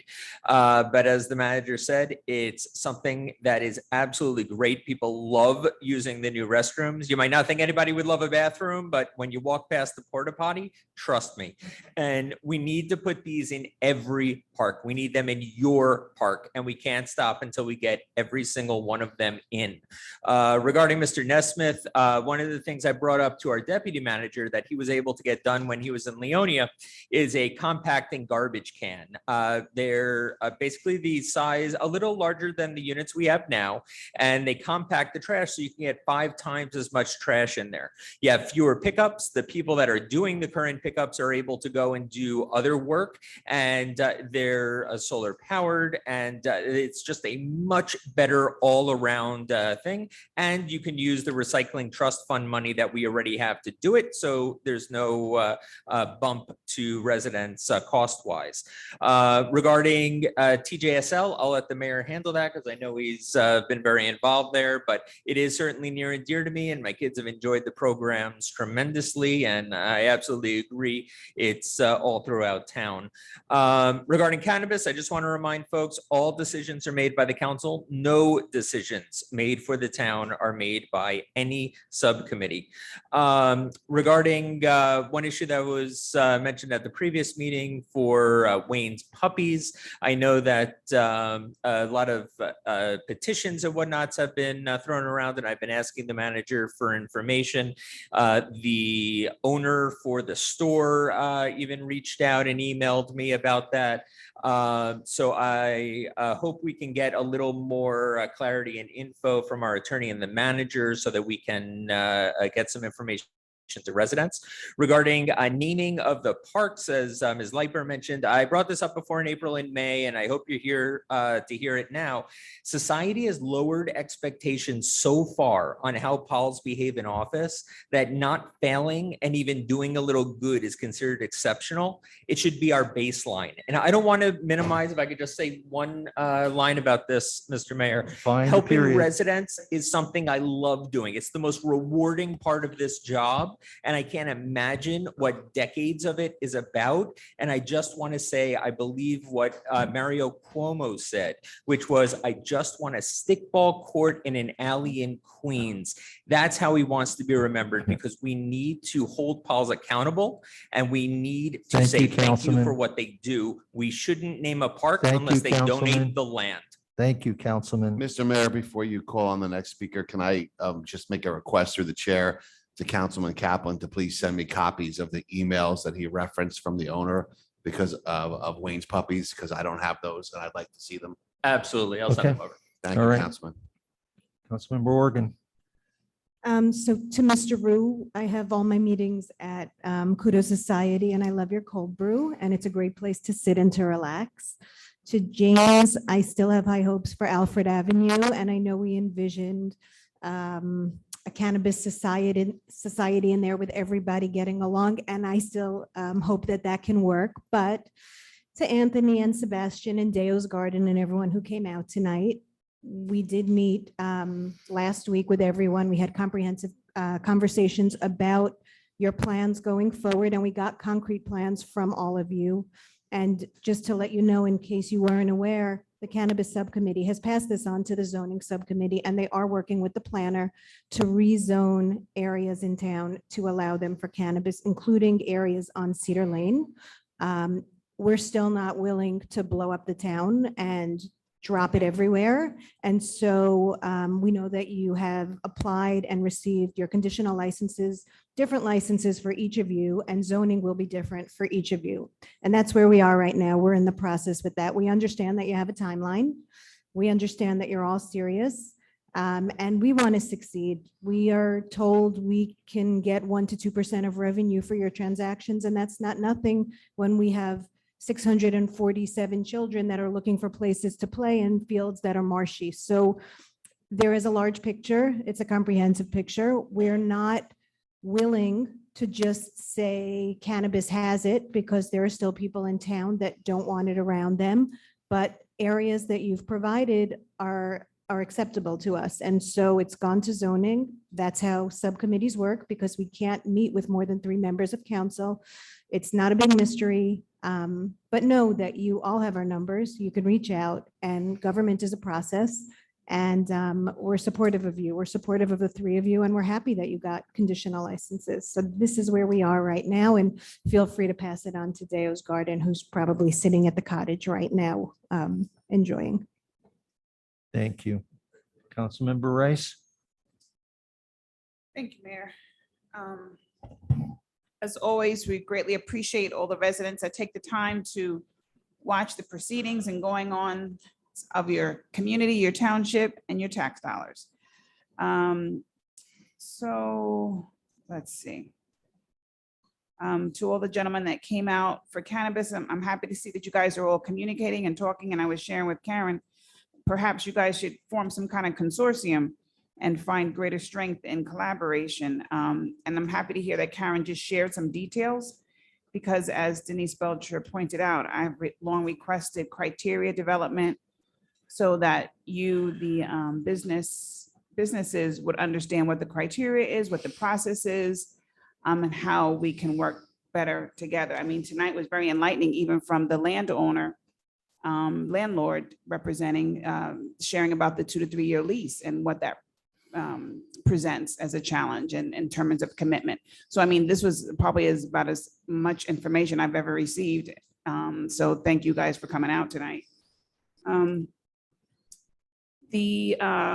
I know that Dean has information available for the Bell Avenue residents that came. I know that that's been an ongoing, long process and project. Cheryl Hall, thank you for being neighborly and taking care of your 100-year-old neighbor. And thank you so much to Tom and Dean doing the Teaneck way and taking care of our most vulnerable residents. Have some concern about, and hopefully the mayor will be able to shed some light on how it's possible that Yeshiva University, an outside organization from New York, I believe, is given priority to the tax-paying residents that support the Teaneck Junior Soccer League. While it was mentioned that it's a scheduling issue, I still don't see how residents would not have priority. So I hope that we get some kind of explanation. And despite scheduling, it seems like the taxpayers should certainly have priority of use of those fields. Yassine, just want to share that you forwarded the copy of the ABCR Advisory Board minutes and notes directly to the council. So therefore, there was no need for redundancy to read the report. Kudos Society, I plan to take you up on your offer and plan to stop by, have a cup of coffee, and thanks everyone for your time, because it is late. Thank you. Councilmember Pagan? Thank you, Mayor. I wanted to remind residents that during the month of August, we celebrate and observe Women's Equality Day, Korean Independence Day, and Indian Independence Day, as well as Dr. Martin Luther King Jr.'s March to Washington. I'd also like to thank the Teaneck Police Department one more time for organizing National Night Out last week. It was great to see so many families participate. I'd also like to take a moment to thank Councilman Keith Kaplan for all of his hard work streamlining the municipal code, because I have read our municipal charter several times, and what he did to help improve it was no easy task. I'd also like to thank him for his work on the situation concerning short-term rentals of private pools, because public safety must always come first. So thank you again for working on that, Councilman Kaplan. When it comes to cannabis, it is important to note that more than 10,000 Teaneck residents voted to legalize cannabis 2 years ago, while only 3,000 residents voted against it. So as a member of the cannabis subcommittee and the zoning subcommittee, I am open to expanding the zone for cannabis so long as it is done safely and responsibly. When it comes to development, I like seeing abandoned lots and or dilapidated buildings being turned into something the entire Teaneck community can enjoy, especially for our older adults who are looking to age friendly in Teaneck. As for Bell Avenue, we are still currently working on it, and another meeting with residents is coming up very soon. Concerning the library, we were assured that there have not been any verbal attacks on staff, but Mr. Manager, when you get a chance, can you please look into this and let us know what is going on there? And Mr. Manager, can you please also look into the residents' concerns about Van Buskirk Road, and also please talk to the Recreation Department about the soccer league and the overall permit process at our parks. And that is my time, Mr. Manager, Mr. Mayor. Thank you. Deputy Mayor Schwartz. Mr. Clark, when you get a chance, if you can pop that on the screen, if you could, I'll start talking in the meantime. Okay, just one thing that I think the people in this audience and the board should be aware, the council should be aware of. Dr. Hoffman talks very nicely to us, but you put him in a yellow soccer uniform. And Councilwoman Stone and I don't think we deserve those yellow cards, but we just took them. It's not worth arguing with him. I'd like just a few things. First of all, on Alfred Avenue, I do apologize. There's a copy on the screen. It is approved for retail up to, and I apologize, retail not to exceed 2,000 square feet in a floor area is approved for the first floor. So I just wanted to point that out from the redevelopment plan for Alfred Avenue. Secondly, I look forward to hearing from Ms. Baker. My phone number again is 917-902-9303. Deputy Mayor Katz did indeed ask your son if he was a police officer because the Grand Jeep Cherokee that's red that he drives has police plates on it. That's why he asked. So we did come down to speak to you. The manager did write you a letter, and because he tried calling you and your voicemail was full. So please reach out to us. We'll gladly have a meeting on site with a developer so you can discuss what you would like to see. A fence or whatnot, please reach out to us.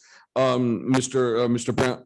Brown left. Yes. The manager has a great report as it relates to the ongoing work, the ongoing planned work at Bell Avenue. So I'll defer to him in that regard. I do think that communication was something that was always a struggle between any renters of the field, which do help pay our bonding, as well as Teaneck soccer, Teaneck football. And I know Dr. Hoffman's trying to keep it all together. I do think the next step would be a sit down with all the parties in person so we can kind of work through the steps and assign a liaison. On that note, saying vote T North is a swamp is an understatement.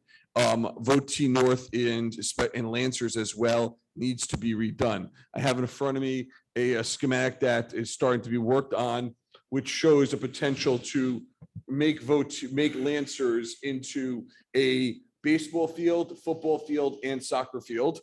That will cost millions of dollars. And the only way that we can afford to bring that field back online, because that field's pretty much sitting there fallow, would be a public-private partnership that our teams can use those fields, and high schools and universities and NCAA teams can rent those fields. So that's just something that we just started working on, and we were on site a few weeks ago.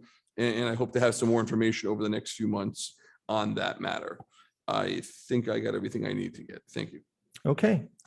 Sorry. One last thing. I apologize. I'm sorry.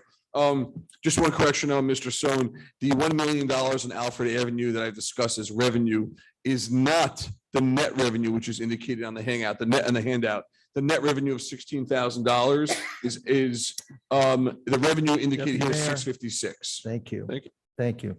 Can I have a motion to extend the meeting to 11:45, please? No. Thank you. All right. Two things. One, Bell Avenue. Yes, we have been working on that. We've been working on a lot of different ways to try and do the right thing by the residents over there. Probably we're getting close to a point where maybe Dean, we need to set up another time with the residents once we have everything in place that we want to talk to them about. Okay. In terms of the fields, I'm so sick and tired of hearing about permits. I'm just sick of it. I heard about it when I was on the TJSL board. I heard about it from other organizations. We even had conflicts with the Board of Ed. And I brought this up with my meeting with Superintendent Pinsack with the Board of Ed, where maybe a long-term goal is to get a master schedule of all the fields, both the schools and ours, so that they're maximized and used to the potential that they all have. Having said that, I'm also extremely frustrated with the Rec Pro situation and how long it's taken. Now I give them a little slack because of COVID, because there was no permits, there was no nothing, there was no organization, there was nothing going on. Okay, but this thing has got to happen and happen now. So, Dean, I'm sorry, Doug, please put on the agenda until I say take it off, a council listed item, Rec Pro update, please, under my name. All right? Sure. The next thing is, while I want money to come in to pay for things, it's not going to be at the expense of our children. I'm sorry. It just doesn't work that way in my mind. And I understand there are great ways to do partnerships and private partnerships, but not at the expense of the organization run by volunteers in this town who give hours and hours, and I know how many hours it is because I did it, for the kids in this town, only to have whole programs and whole schedules completely upended because somebody else is going to get some permits. So the next thing I want to do is, again, I think I asked for this last year, Dean, if you and I and Glenna can have a little conversation again about the process of permitting and what's going on. Got it. Thank you. And lastly, John, I would like to sit down with you and look at the ordinance related to permitting, because I think what's absent in there is the fact there's no clear statement about council-sponsored organizations being the ones who get the permits first and keep them. Okay? And I want to take a look at that and see how we can tighten that up, because that's what's used by the rec department to guide what they can and cannot do. And we need to have that codified so that this doesn't happen again. There are other things that have happened. I've had to get involved with trying to get senior night for the Teaneck High School women's soccer team to get them on the field. That's a joke. I shouldn't have to do that. Absolutely shouldn't have to do that. I want a master schedule and I want it now. I've talked about it for years. This is ridiculous. I want you guys to be able to do your permitting electronically.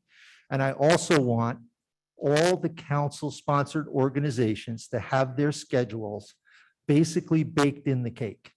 It's already in the schedule. In fact, I would love to find out a way whether or not you don't even have to get permitted. We just do it. Okay. And what you do is you submit any changes, because I know the changes are few depending upon the size and how many fields you need at any one time. And that goes for baseball, that goes for the basketball, it goes for football especially. There's no reason why I have to go to an organization who is servicing our kids and tell them, please get off the field. Please give up your permit. I'm sorry. The system is wrong. That doesn't mean we can't have yeshiva universities come here and spend money, but they have to work within our framework, not the other way around. And so I'm going to start these three things off and see whether or not we get some traction and get this stuff done, because I'm somewhat embarrassed by this happening, and I don't want it to ever happen again. So I apologize. I apologize to you. I apologize to Teaneck football, because I know I had long conversations with them last year about this. This is not the way the town should treat their volunteers and treat their children. So that's what I'm going to do. Okay. All right. Moving on. Let's see. Moving on to the consent agenda.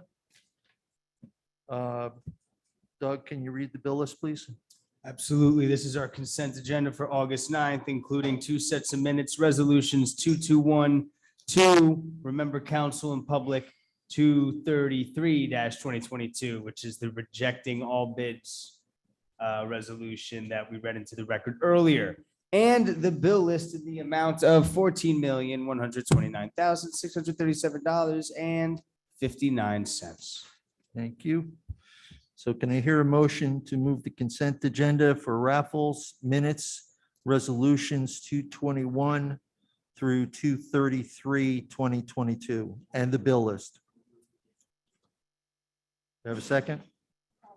Okay, second is Councilmember Rice, moved by Councilmember Pagan.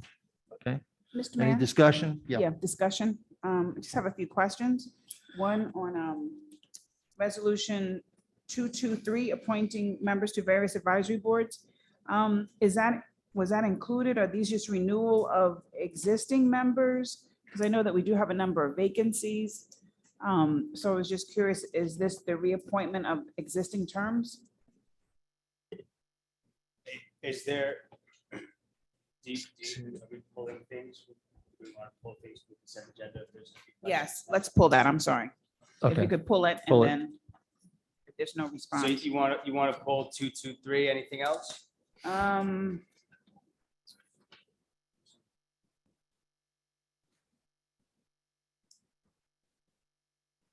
That I think was it. Anybody else want to pull? No? Okay, so we'll do that one. All right, 223 is pulled. So we had was that a motion from Councilman Rami Rice, a second from Councilman Began on the consent agenda? Right. Reverse, sorry. I'm sorry, reverse. Getting tired. All right, did All you right. get did she get her question answered on the one she pulled? We'll come back to that. Oh, Being pulled okay. from the consent Yeah, agenda. yeah, It's yeah, all right, yeah. it's all I'm right. It's a sorry, little I'm late, sorry. Mr. Mayor. It's a I'm little late. sorry. So everything that we just mentioned excluding resolution 223-2022.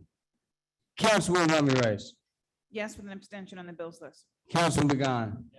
Councilman Morgan, Yes. Councilman Kaplan, Yes to everything except for the walked-in motion, which I will abstain. abstaining, okay.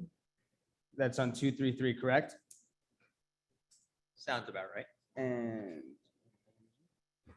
Deputy Mayor Schwartz, Mayor Levy. Yes.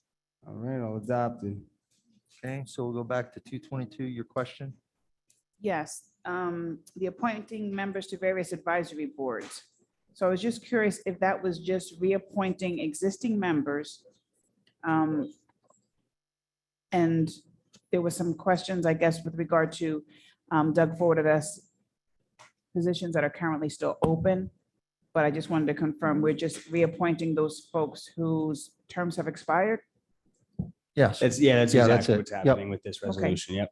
Thank And you. working on all those vacancies. And we're working on the Gotcha. vacancies. Thank you. Okay, Thank you. so can I have a motion to move Motion Schwartz. 222? Councilwoman Rami Rice? Yes. Councilman Began? Yes. Councilman Kaplan? Yes. Deputy Mayor Schwartz? Yes. Mayor Dunleavy? Yes. Councilwoman Organ, I forgot you, I'm sorry. All good, yes. Never right. in my day. Introduction of ordinances. Clerk, please read in the titles. Yes.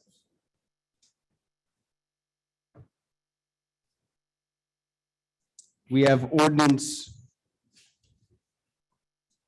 Sorry about that. Ordinance number 20-2022, amending section 33-18D of Article 3, site design review, and section 33-24 of Article 5, zoning ordinance of chapter 33, development regulations of the Township of Teaneck Code related to outdoor cafes and parklets. We have ordinance number 37-2022, amending section 36-1 of Article 1 of chapter 36, entitled traffic of the Township Code, respecting the designation of Court Street as a one-way street.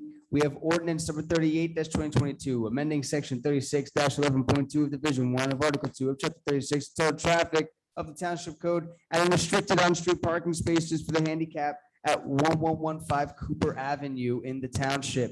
We have ordinance number 39-2022, authorizing the private sale of Lot 1 and Block 1618 as shown on the tax map of the Township of Teaneck pursuant to NJSA 40A:12-13.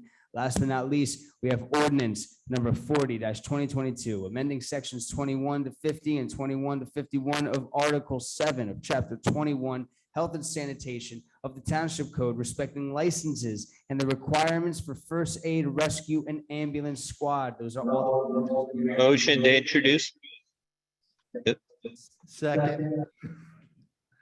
Any discussion? Yes, I have a question. Can we have an answer to a question? With regard to Court Street, I know that there was some discussion at some point in time about making it a one-way, but was there any particular traffic study or did we discuss the rationale behind that? Anybody? Yeah, no, I can take that. The engineer did their study when we were putting together the Court Street plan. The best traffic flow to add the additional spots in that area, Councilwoman, would be to go west, make traffic one-way going west. So we're just trying to get this prepared right now so that when Court Street is done later this fall, the one-way is in the right position. It's going to be a better flow with traffic, safer flow with traffic for people using the park, people using the parking lot, and we'll also have the EV charger in there as well. So engineering did all the plans and designs. So then the traffic study, including the additional traffic that will be on West Englewood Avenue as a result, was considered. I'm sure it was. I can speak to the engineer and certainly get back to you in the morning, but that was the best flow of traffic to add some additional parking spots, really for the park goers as well. You know, that park is heavily utilized, the all-inclusive. The spray pad is right there. So it's going to, I think I said 21 additional parking spaces because we're making it one way. So that was really a big consideration. I believe it was 21. Okay. Yeah. All right. We have a motion second to move to introduce. Motion Schwartz. Second. We already did it. I said we have a motion. All right. Call the roll. Councilwoman Ronnie Rice. Yes. Councilman McGowan. Yes. Councilman Morgan. Yes. Councilman Kaplan. Yes. Deputy Mayor Schwartz. Mayor Dunleavy. Yes. There being no further business, can I have a motion to adjourn? Second. All in favor? All those who aren't? I can't hear you.